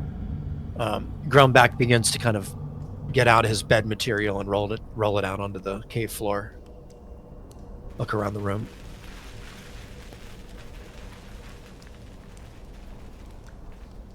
Yeah, D1's gonna suggest we should all probably rest here.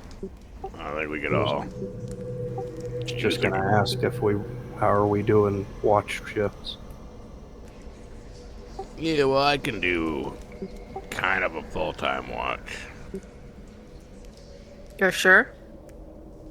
Yeah, I mean, we should always be doubled up, though, but, Well, Brandon needs the rest the most, so Ronan, you and I could split it up. Grumback with D1. Sounds good. You gonna take first watch? Yeah, I'm down. Perfect.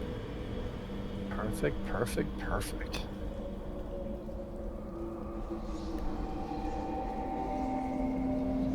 Yeah, I take second watch, so.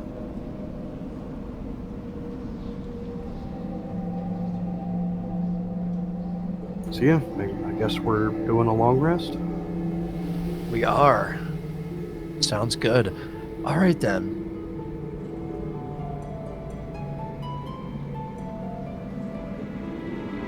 We are. Let me just write down the list here. What are the watches? What's the order of the watches? We have Grumback as well, so we can fit him in wherever we need. yeah. Well, D1's kind of always aware. So it's Ronan first, then Oliva, and then Grumback.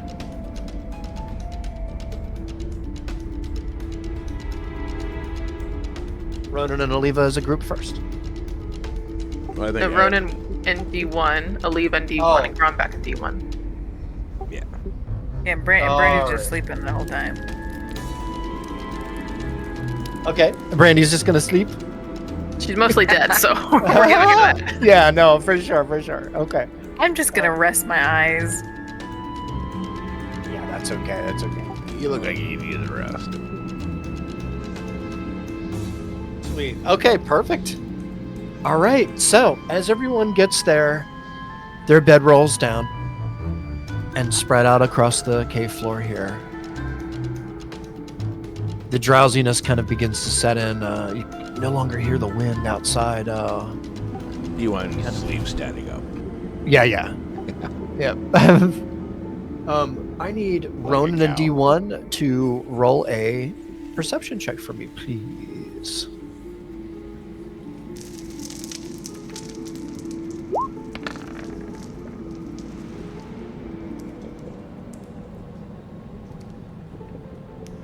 Very nice, very nice. Okay. All right, so you all, D1, you standing here kind of in standby mode.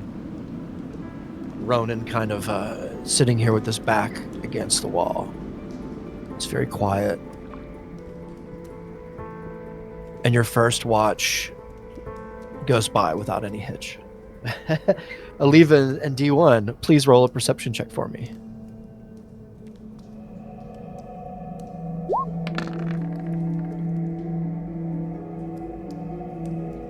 Damn, D1. Oh my god, you guys.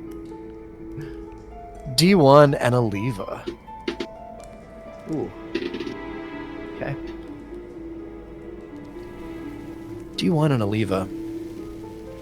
As you continue to kind of keep on the lookout here. Aliva, you find yourself kind of your eyes wandering up the cavern walls, up towards the ceiling, the firelight kind of leading your way.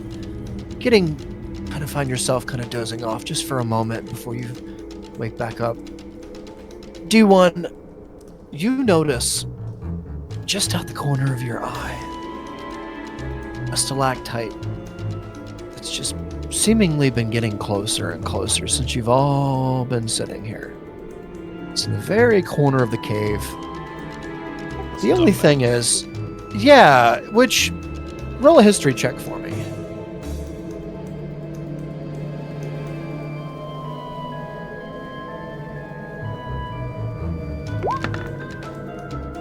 Yeah, it's enough. You remember ropers from your journeys already in this land, and how they present themselves as stalactites and stalagmites in caves before they try and ambush. This is a really, really young one. Probably, maybe not even a year old. The damage it would do to you if it could even harm you would be minuscule. You also are wise enough to know that when there's one, there's probably more. However, in this case, D1, as you look up in the area now, frantically, kind of in hibernation mode still, or hibernation mode, standby mode, you're looking around, and you see there is not a single roper, now that you're engaged, not a single roper anywhere else, just a little tiny baby one who seems to be barely alive as it is, considering what it looks like. But your watch goes by absolutely fine. So for third watch, Grumback and D1, I'll go ahead and roll a perception check on my end here. Ooh, wow. That is a 23 for Grumback. Oh no. A natty one for D1. That's amazing. So, D1, you're so focused on this roper. You follow it with your eyes into the shadows at the corners of the cave. The firelight's just not reaching. But Grumback, he has his eyes on the opposite cavern here, keeping a close watch on any of the shadows that might be caused by anything moving in front of the entrance of the cave here, between him, the fire and you, and the entrance and you.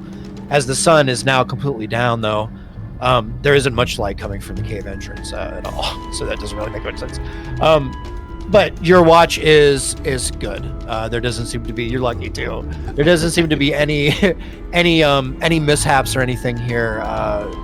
And you kind of all make your way through the evening, feeling pretty good. The night has given you mostly a peaceful, quiet night. A couple of thunderstorm roars here and there.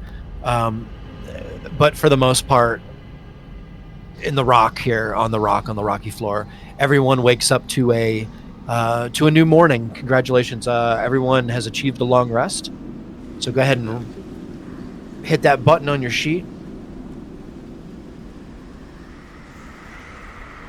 Spell slots again.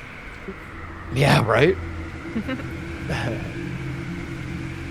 And first thing D1's gonna do as he comes out of standby, as we call it, is he is going to resummon Rummy. All right. Yeah. Nice. Let me. Holy shit! Hold on one second. This. Oh, we'll pet Rummy and say, "Welcome back, buddy." Nice. And Rummy kind of manifests himself around the jewel that D1 kind of puts down. Sorry, I'm stalling here. Whoa, Rummy's so small. Oh god, Rummy's so big. All right. Bam. There you go. Exactly. Nice. So Rummy is back. You have control of him there? Yep. You should. Yep. Okay, nice. And also I get to roll a d6 plus 1. Yep. 2. Ooh, a 2, damn. So Yep, it's so you 3. get 3. Okay. For your wand? Yeah. Yep. All right. At least it wasn't a 1, man. True. Yeah. Would have been bad. I think it's bad if it's a 1, isn't it? Can't remember. No, only if I use every charge up. So I left 1 charge on it, and then I roll that a way. d20, and if I roll a 1 on the d20, it gets destroyed. That's right. Thank you. That's right. It's cool that we're using these now because we have to get used to them. Cool. All right. Yeah. Everyone feels better. Brandy, you wake up. You stretch your arms. You feel the wind, the pressure changing in the cave, like back and forth. It's kind of giving you a little bit of a headache, but everyone's back to full life. Everyone feels better with their constitution. Their little supper. Little boost. Yeah, you all feel good. And when you wake up, you feel better than you thought you would. Everyone gains plus 10 temporary hit points. Ooh. Okay. That was a good sleep. It was a really good sleep. Really good meal, really good sleep. And you all wake up, you feel great. You kind of get up on your feet. You kind of get your morning routine kind of, and get things out of your bag, and you kind of take care of things. And I will hand the floor to you here. Yeah, well, I'm going to hand the spellstone to Rummy again. Okay. Yep. He has it. Oh, that worked a fucking treat, by the way. That's brilliant. It was good. That was some damn good stew. Indeed. Oh, dragon meat. Always good. What was that substance? It was dragon seasoning. Insight check. Natural 1. He fucking believes it too. Dragon seasoning. How did you come across such a thing? You know. D1 has very talented hands. Oh, well, I bow my head at you, sir. You are the master chef I've ever met. Can I call you Gordon, sir? It was a lever seasoning, so. Ah, well. Yeah, natural 1, so, totally gullible right now. Okay, so, you're all kind of, you kind of get up, you hear the wind raging outside. Doesn't seem to be raining that much. It's pretty windy. Seems like the worst of the storm might have passed. Yeah, D1's gonna head down towards the door with Rummy. All right, D1. I'm gonna spend some time this morning. I know I got like a bunch of rope, so I'm gonna fashion like a little harness for this displacer. All right, you got it. You got it. Have like a little lead that I can just loop on my belt, or if need be, like instead of just carrying the fucking cat, I can tie it to me. Roll an animal handling check, Ronan. Is that animal handling? Yeah. Yeah. Ronan, you begin to tie like a harness, like a little knot here in the rope. And bro, I'm so sorry. And as you begin to tie the rope, it just begins to the rope just starts falling apart. It's dry rotted. I have a word with the shop owner that I fucking got this from.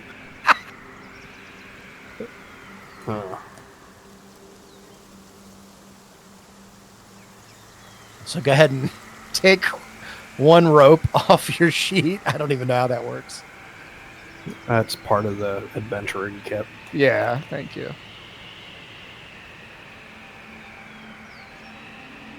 I'll just remember that I'm ropeless.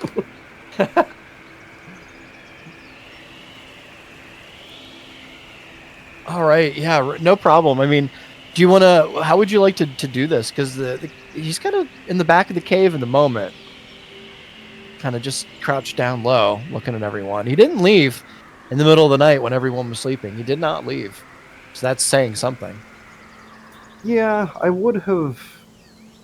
Like, at some point in the night, I would have cut up more chunks of that corpse and gotten it all out of the portable hole.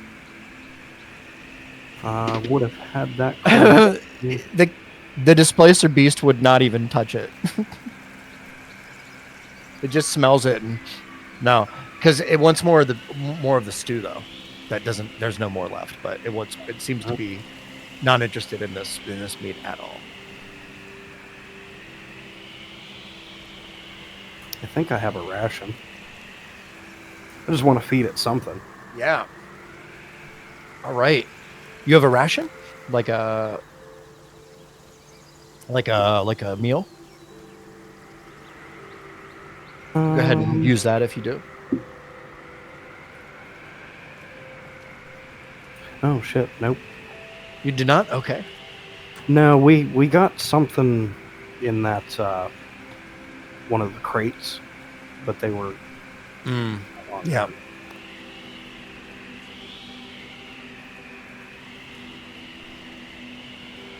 All right, fuck it. I guess the cat goes hungry for the morning. No problem. As we kind of sit here, you just kind of continue to get ready for the morning. And you hear just the pathetic, horrible, miserable meow of the cat as it begins to kind of meow at you. I'm just being a dick. Nice. So, yeah, do you guys want to? Do you make your way out of the cave? Is that what we're doing? I'm gonna go take a look with Rummy just to see how bad it is out there. Yeah. Yeah, sure. I'm gonna send Rummy Make sure out it's first. dragon free.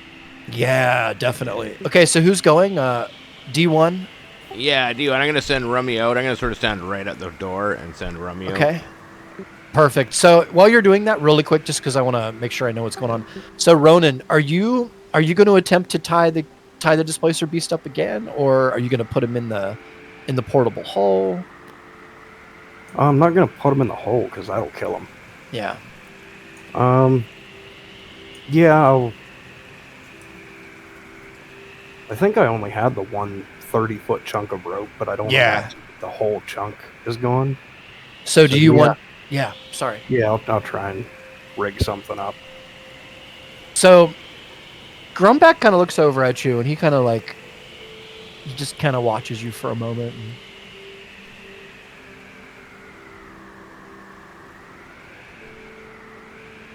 Can I be Yeah, of you got any assistance? thoughts or ideas on how this would work? Ah, I see. He kind of gets down in his pack a little, and he kind of grabs some like hempen rope that's a little thinner, and he kind of tosses it over to you in your direction. Thanks, Try bud. this. All right, Ronan, roll an animal handling check for me again.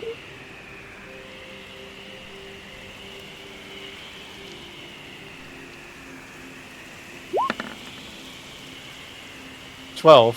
Yeah, it's a little better. So you begin to kind of knot it through itself, and kind of you get close to the cat, and the cat the rope is fine. You've made a kind of a pretty good little harness here, if you can get it around the neck and underneath the front legs. But the cat just seems to be more interested in eating right now than anything else, and just seems to be very fidgety at the moment while you kind of wrestle around with the kitty here. Grown kind of giggling into himself in the corner, watching you trying to, tame this displacer beast, if you will. Aliva, Got any bacon in that bag of yours? he kind of smiles at you and kind of goes over to his bag. Aliva, what are you doing right now as we all prepare to move out? I'd be taking a moment with the maul/scimitar just to see if I can get any other weird feelings from it, considering yeah, a lot of weird things have happened lately that I can't explain. Yeah, no, sure. You feel like, Aliva, you know what? Roll a wisdom check for me. Let's do it this way. Aliva's probably so confused.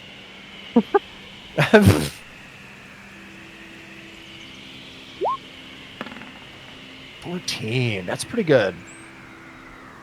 Aliva, you feel like you just need it to be a little bit quieter,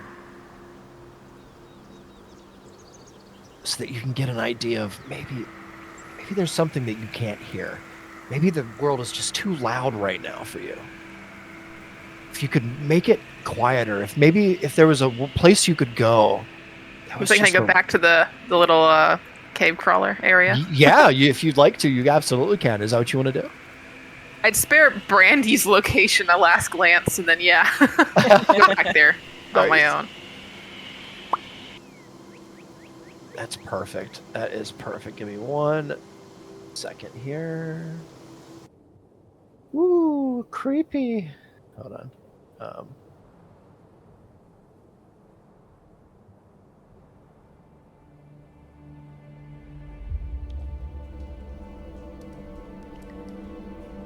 Aliva, you make your way back to the back chamber here.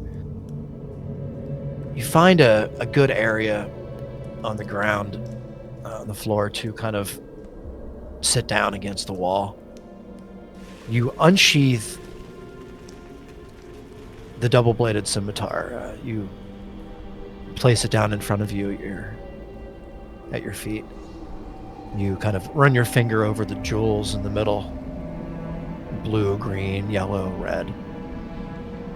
You run your finger along the runes kind of carved in the blade itself at the base that kind of extend up about halfway through the blade. You can see there's a knotwork, just an absolute beautiful knotwork that kind of extends all the way up through the spine of the blade, all the way to the tip, kind of intertwined with itself as it crisscrosses around down the front of the blade and then back up through the middle. There's a bloodline that kind of runs on each blade. Absolute pristine, no, not a smear, not a fingerprint, not a stain. And then, as soon as you touch the blade, Aliva, you feel there's just one last thing that needs to be done. If you could just feel, if you could make that connection with the blade. Can I slice my finger on it? You can. Is that what you'd like to do? Yeah. All right, Aliva. You slice your finger on the blade, And in an instant, you are recalled back to a moment when you first put your hands on this weapon. There's a shock that kind of runs through you for a moment, and a series of pictures dash through your brain like memories, although they're memories that you never had, you never held. They're right in front of you, kind of crystal clear. If I can do this quick, that'd be awesome. There are visions of a great war in front of you, where you see countless dwarven folk alongside elven folk, kind of shoulder to shoulder, kind of waiting for some large battle to begin, as you kind of stand here. And then you see before you another vision. It's the same character that you saw kneeling before you in front of that shadow at the throne, and he's looking into some very odd green room. You can see that, right? And this very odd green room. There's a sphere that's emanating out from a pedestal here. It flashes through your brain, Leva, before you're brought back into this throne room, stained glass everywhere, and then before you know it, you're brought back into a cathedral, and there are monks chanting all around you, from every different direction, as you kind of feel the blade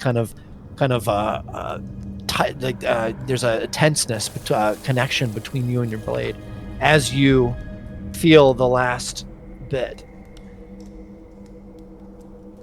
Hold on one second. Oh God, here. I'm sorry. I'm going to give you something. I just I hit the wrong folder, so I'm like, blah. All right, here.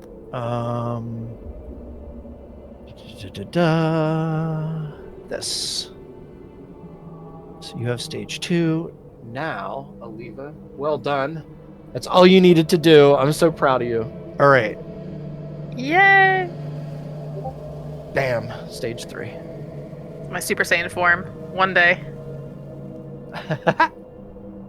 So now, Aliva, not only does your weapon do really cool AoE stuff, you can also heal with it. Oh, fuck yeah. You can heal all with it. Ooh. Yeah, it's pretty badass. God, it is hot.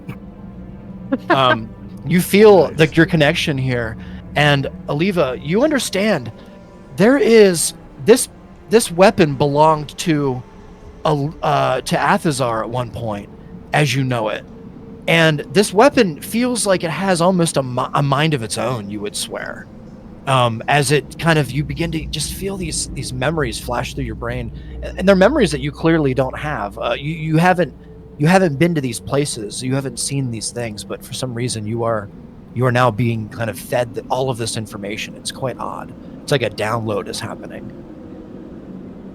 Hell yeah. So, I mean, yeah, I'd sit there kind of stunned, try to take all of this in, and then Yeah. I mean, do I just have like this intrinsic knowledge now that I can now do this healing with this weapon? You do. Okay. Yep. Boy, that'd be fun.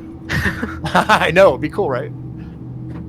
Yeah. But you would not gave rush out of there. I would definitely take a moment to kind of like, whew. Yeah, it's exhilarating. I mean, you feel almost like you gave to it, and so it gave back. Yeah, and for a second too, I'm like trying, I don't know, mentally trying my best to like get back to that weird area with like the monks and like the one creature from Ooh. before, because I'm like, what the fuck is that? Sure. Yeah, But if nothing happens, nothing happens. you begin to focus intently, almost desperately, kind of in your brain, shouting out for it. And for the moment, for the time being, there doesn't seem to be a callback. Although you do know something is listening, and I know that sounds very odd to say, but you get the feeling like you're not shouting in the darkness to nothing. There is something that's there listening. Yeah. It's just not responding just yet. Ooh, spooky. I like it. Nice. It's sleepy. Perfect, Aliva. Very nice. I'm so glad you did that. Me too. It's really cool. All right, Yeah, perfect. Yeah. So as you begin to kind of make your way slowly, taking your moment to kind of reflect on the situation here, Brandy, you too are kind of in the moment here, thinking about the item that you possess. It's hidden from everyone else. As you kind of understand that something is probing your brain, your memories, kind of in a passive way. It doesn't seem to have Yes. done any damage, but you can tell that something is kind of not forcefully, but kind of forcefully, I guess, making its way, meandering its way through your thoughts. Yeah, I'd be curious as to why no one has said anything about the fact that the amulet's been invisible for a long time. But we've been busy, so I'll just keep going with that. You have. Yeah, no one has mentioned anything to you, actually, Brandy, which is odd. You find that odd, huh? Considering you took it off of Aliva's person, kind of forcefully, and no one has really said anything about it. You look around the room here, you see Ronan, he's getting his stuff together, trying to fashion this, or trying to get control of this cat, and you're kind of taking a moment to kind of just take in the humor in it. As well as you see the corpse kind of laid out, this monstrous beast kind of just laying here, slain, kind of stinking and rotting, and it's disgusting, and you could smell it. It's starting to kind of give off a horrible smell, which you're pretty sure predators will smell at some point if you're not careful. This is what I guess what you would be thinking, maybe. As we kind of go back to the front of the cave here, where D1 is, sorry, and D1, you poke your way out of the cave here. What would you like to do, kind of at the front of the cave? I'm trying to remember, did Brandy tell everybody about seeing the dragon? Yeah. Okay. And the ship. Yeah. Oh, So I meant to ask, Yeah. is that like on a coastal area, or is it like in the middle of a fucking swamp? It's in the middle of the swamp. Weird. He's in the middle of the swamp. Yeah. Isn't that spookiest? So let's check that shit out. Yeah, so I'm gonna send Rummy out first to sort of get an idea of how bad the storm is, But watch for dragons. and look up around for dragons. Yes. Sure. Rummy kind of peeks out of the door here. You look up, D1, through Rummy's eyes. And you kind of, how high up do you want to go here? Well, let me tell you this. As soon as you go out of the entrance, you feel the wind has died down significantly. The rain is barely falling. I mean, it's still drizzling here and there, but the wind has stopped. It's pretty much all but stopped. It's a calm little breeze happening. How high up do you want to go? He's not gonna go too high. He's just gonna sort of stay close to the ground and look up. Sure. You can see around you before you even. Well, you go ahead and roll a perception check, and I'll just throw everything in together. See what you get. Yeah, perception. 15. Nice, 15. Very good. Yeah. As you begin to kind of hover your way up, just slowly up into the sky, not levitate, but make your way up in altitude, you notice all around you the sky is covered in darkness. It's still very much so very dark and cloudy. It just doesn't seem to be bad where you are, and you get up about 60, 70 feet, D1, and you look around. You kind of do a 360 around you, and you begin to see parts of the swamp here are just barren of any trees. It's just trees are gone. Big patches of trees are completely gone from parts of the swamp here. There are parts of the swamp that seem to be untouched, but you can definitely make out there seems to be a path just to your north here of just no trees as you kind of make your way up higher, 80 feet, 90 feet. Tell me when to stop, otherwise I'm going to keep going. Yeah, as he you doesn't want to get too high that he gets caught in any like updrafts or anything. Sure, yeah, you seem to be pretty safe right here around 90 feet at the moment. As you kind of peer out across the landscape even more, and you now see, you have a better picture. You can see the cave directly underneath you, and just to your north, to the northeast, is a very large swath of land that is just peeled up from possibly some kind of weather event or something, as well as trees everywhere. There are trees thrown all over the place. You also get a good look at it, like there's a village or a town not very far from here, maybe a good 300-400 feet from here to the due east, exactly east. And then to the west, there seems to be about 300 feet away, there is a galleon that with a broken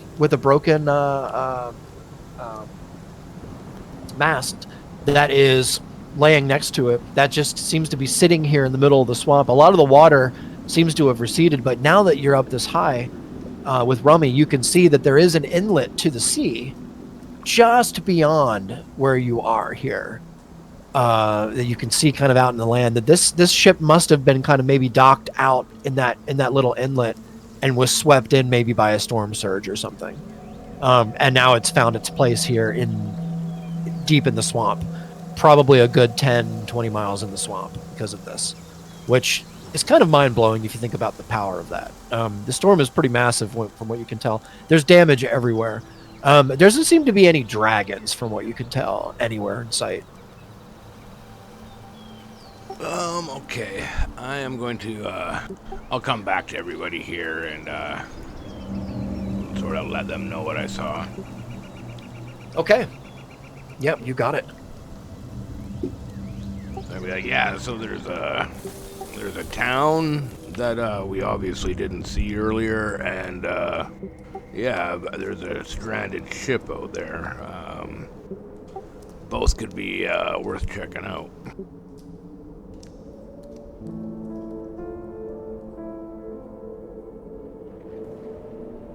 So we're gonna flip a coin, or? I mean, either or. There might be something valuable on the boat. Remember, we're still here to find that swamp horror. Sooner we Yeah, find we're this- still on. We're kind of on the clock too. So. Yeah, I mean, the sooner we find this fucking thing, the sooner we can just get the hell out of this hellish swamp. Yeah, I mean, I feel like getting out of the swamp is high priority. I don't want to be here any longer than we have to be. This place is a shit show. Yeah, this place fucking sucks. Agreed. Somebody in the town might know the whereabouts of the swamp horror. Or the swamp horror could be attracted to the boat. I don't know. I'll look over to Grunback. You know anything about this little town, village, whatever it is? Yeah, it could be the village of Vilewa. But I don't know if it's this way. I lost track a couple miles back in the storm.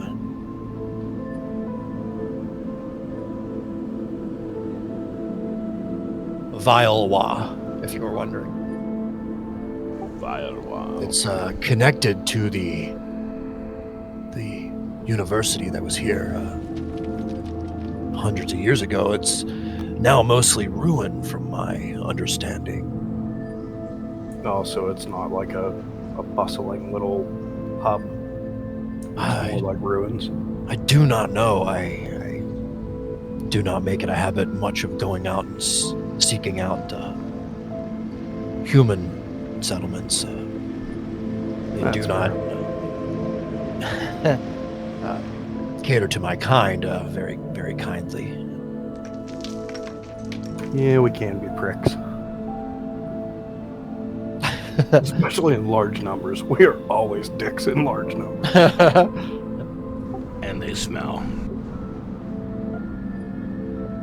Easy for you to say, you don't poop.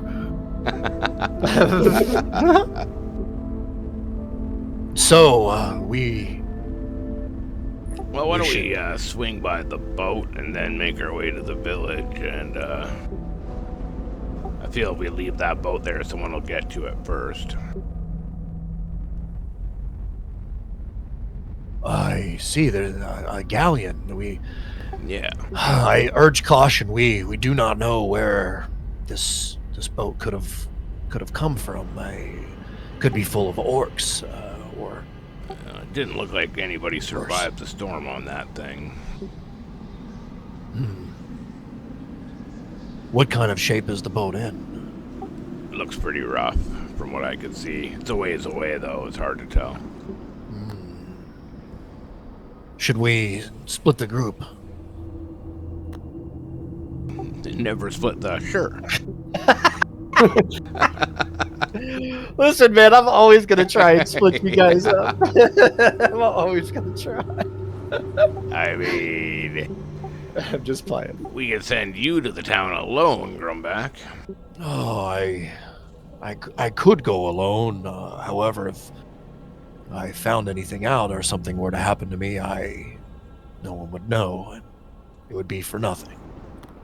End up, you reunited with TF. I'm just gonna glare at D1 like that was rude. This Grumback's just kind of look over at Ronan, look at D1, and say, humor is often good in times like this. I appreciate your humor, D1.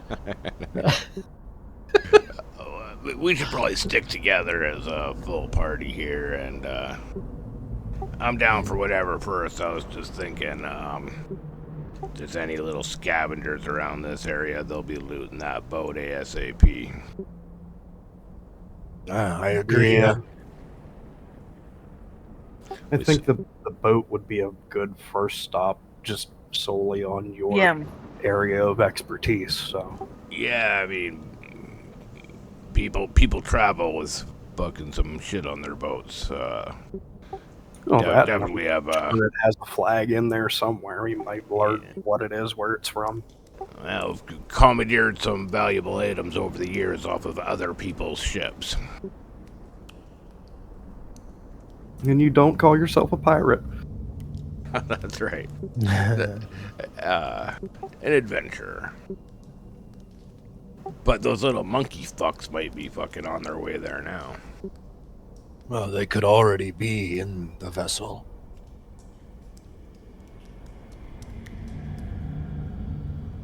So to the ship.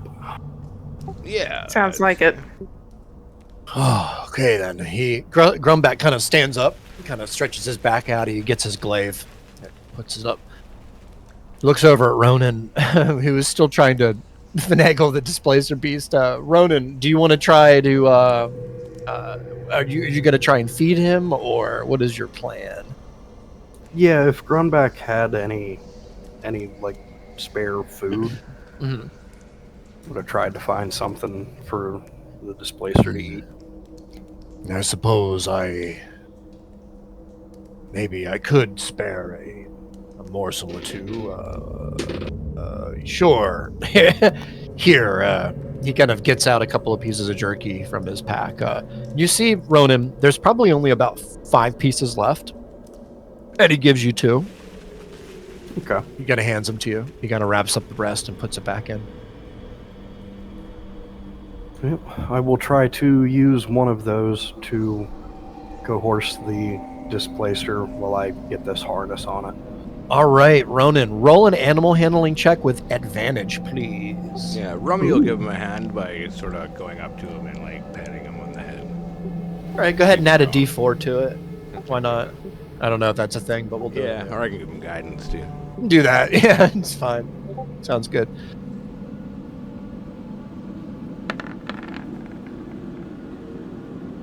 Go ahead and roll a D4 as well.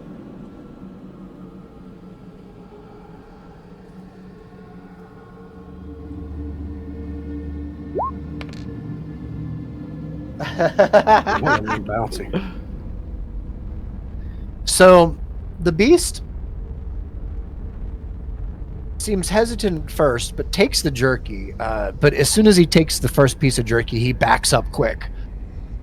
This begins to just devour it. I mean, before you even know it, Ronan, that whole piece of jerky is gone, and he's looking up at you for more. Do you give him another piece? I'll make him come to me for it. You gonna make him come to you for it? Yep, I'll just kneel down and kind of like hold it out. I'll do it at disadvantage. Oh, okay. He gets down real low to the ground and very slowly starts coming in your direction. Are you doing this yourself?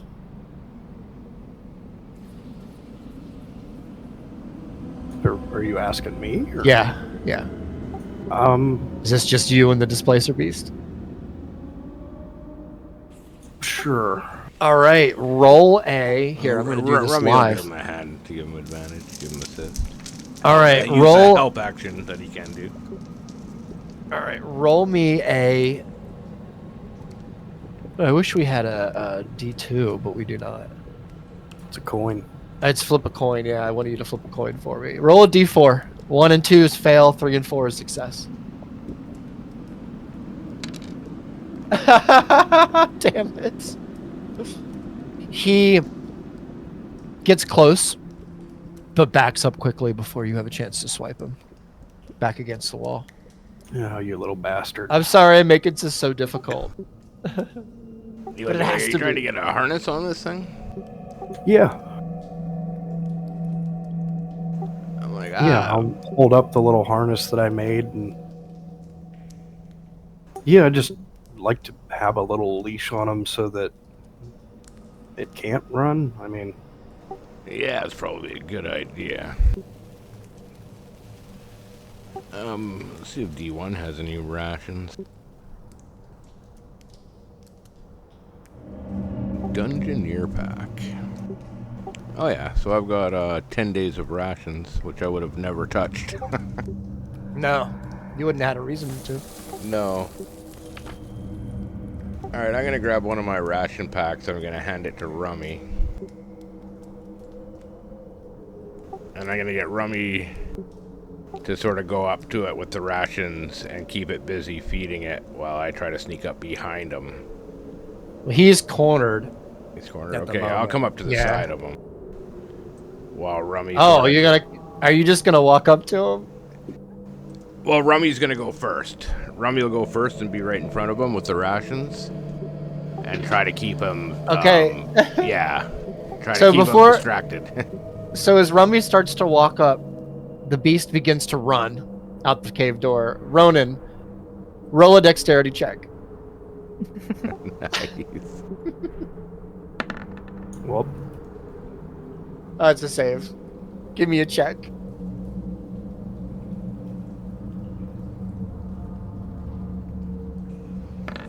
no shit.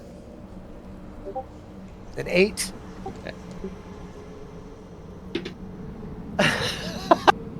Ronan, this cat slips right between your legs and starts to run out of the cave, like the corridor here. Aliva, roll a perception check for me.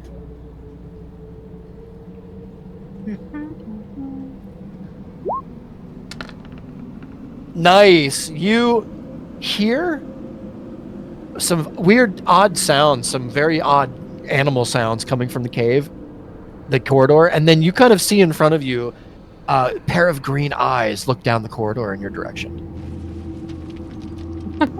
Alright, I would kind of look around like, where the fuck's everyone else? And then just kind of slowly crouch and hold out a hand. Sorry, Sato, I rolled a nat 20 yeah, no, that's when you all were good. doing that. I may have to burn a spell slot here. Do whatever you want to do. You have a Well, second. just let it fucking run. I also have a I'm gonna spell cast slot for levitate on him. You're gonna cast levitate on him. Yeah, All right. What's the? Can you link that for me one more time? yeah. Thank you.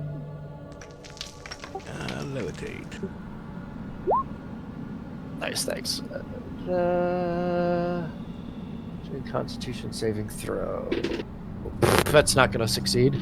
That is a fail. Levitating. The cat is levitated. Yeah, so I just And gonna it's levitate hauling him. in the air like it's doing like a doggy paddle, but Yeah, it I'm gonna put him just like 5 feet in the air just so his feet can't touch the ground. okay. Thank you, D1. Perfect. Yeah, He's we don't levitated. want to lose that fucker. I'm gonna walk up to the cat, grab it by the scruff of the neck. This could have went easy. Bad kitty. Bad kitty, yeah, that's right. You can actually slip the harness on him now, Ronan, because he's I levitated. was gonna do that. Yeah. All right. Perfect. He is within your control once again. Got a cat balloon. Another cat balloon for. He's just 10 doggy minutes. paddling in the air upside down. Just I'll pull him down towards my shoulder so that if he wants to like cling on to me instead of float around, he can.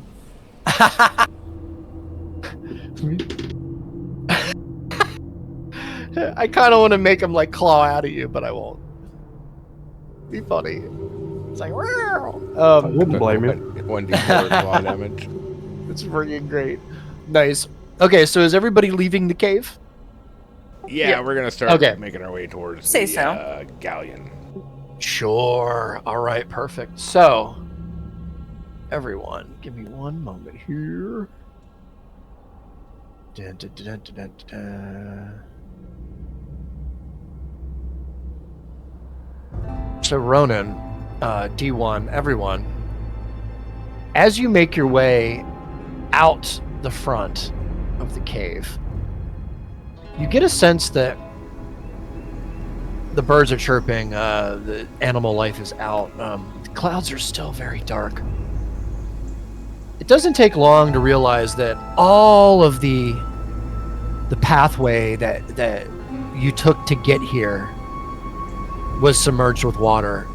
It is, for the most part, a lot of it is receded by now, which is odd, I know, but for the sake of expediency, you can see that there's just debris absolutely everywhere as you kind of make your way out of the cave front here. And in front of you, you have kind of a choice to make. You can either go in the direction of the galleon, which you can see the mast sticking up through the trees, or you can go in the direction of the village that seems to be in the opposite direction. It's up to you. I think we'll start heading towards the ship first. Yeah, it's All right. Yeah, you got it. So you make your way through the brush, through the trees, and before you realize, you're kind of looking down onto a lower level of land here.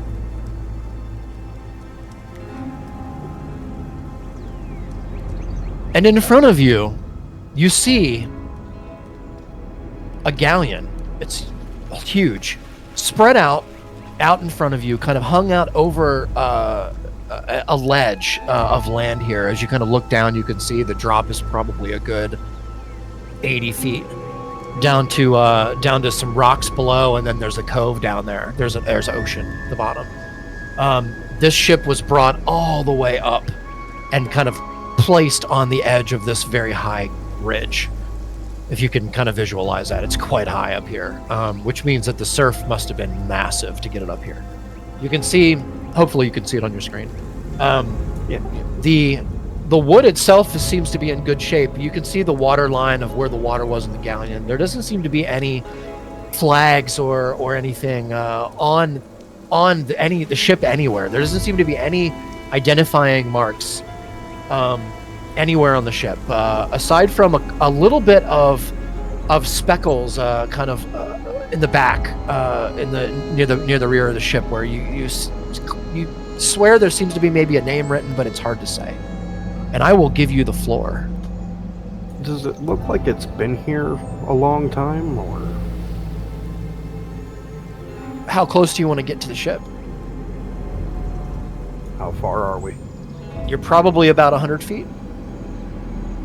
Is there a tree line? There is. It is.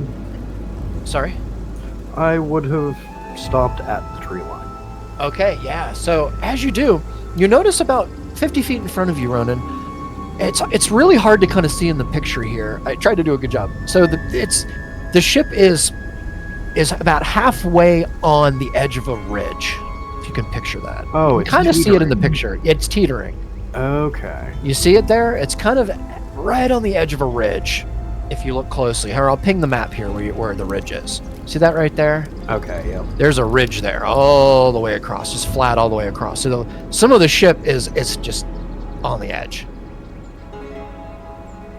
That could be precarious. Yeah, I'm not getting on that. Seems pretty solid. Till it's not. Well, I don't mind boarding it. I can always recast levitate on myself if it falls.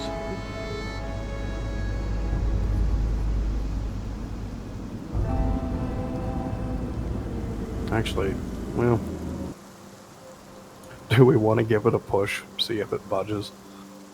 Well, if it does, then we lose whatever is on there to the bottom of this ravine. Yeah, that's a fair point. Be a spectacle, though. It would be. I mean, it might make enough noise to get this swamp horror to show its face. That would be our luck, wouldn't it? It could be. D1's gonna approach it and try to see if he can get on top of the thing. Keeping D1. his weight to the backside. All right, so you absolutely can. You have in front of you here, and let me just, for the sake of doing this the right way, I went ahead and got myself a cheat sheet. Hooray! So, near the stern of the ship, which is the rear, where the rudder is, right? Yeah, D- for us D1 Yeah, D1 knows all about this stuff. That's right. D1 would probably even know like the best position to get into the ship if a ship were like in a situation like this, I would say. Yeah, he would although- know almost everything about it, yeah. Yeah, he would. He absolutely would. D1 is I would say you're probably looking for a rope ladder or something, right? Some kind of way to get up onto the side here. And are you casting D1 on yourself or levitate on yourself? I'm sorry. Not You did yet, say that. no. I'll have Oh, okay.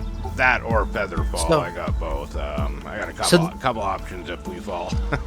Yeah, got it. So that's a good idea. So the mast, a very large portion of the mast is laying on the side against the ship here. It's pretty steep, but you might be able to climb that. Or there's a lot of vines hanging off as well. There are places that you could try and make a climb here. I'm gonna whatever is the closest to the rear of the boat. I will either try a vine near the back of the boat. I think. Okay, you got it. So you're just gonna kind of look around for any kind of way that you might be able to climb up. Yeah. Yeah. Okay. Roll an investigation. That sounded. I know. Yeah, roll an investigation check for me. That sounds right. Look at that. That's a 24. I'm assuming 10 minutes has passed to get here, so Yes. the kitty's Yes, back on definitely. the ground. Kitty's back on the ground, yeah. Yeah, and very much so resisting Ronan, but he's able to still control it. I mean, he's holding on to it. As you scout, continue to move along the back of the boat, the galleon here, you notice the rudder is actually closer to the ground. You could get a foot up on there and kind of make your way up the stern if you wanted to, right into the back window of the gallery, which you know is always in the back of the ship. Yeah, I'll definitely try that. There's a window up there. You can see it's broken out, the gallery. So if you'd like to, go ahead and roll a dexterity check for me, D1. Scary check. Yeah, see if you can climb up there. Can I help him out? Yeah, sure. All you guys can do whatever you'd like to here. You just got to let me know. We're going to end it here pretty soon, though, so you guys can just give me a position and we'll do that. I'll stand towards the back and just kind of like hold the glaive up so that he has something to kind of balance with. Oh, that's smart. All right. D1, go ahead and do it with advantage. Aye. Oh, really good. That's fantastic, D1. You find a really good foothold here in the bottom of the galleon on the rudder, and you make your way up probably a good 12 feet before you reach over and you peek in, and you see the window here. It's pretty small for you, but somebody else in your group may be able to get in there pretty easily. And that's where we're going to end our session. I wonder Very who nice, that could guys. be. I wonder who that could be. Well done, everyone. Nice. Good session. So, thank you. Yeah, good session, guys. Yeah, well, so not this week coming up, but the following week, the 5th, unless we hear anything different. We'll see everybody then, and yeah, we're gonna get into it. Should be good. Oh yeah. That was good. Yeah, nice. Awesome. All right, guys, I'll stop the recording. All right.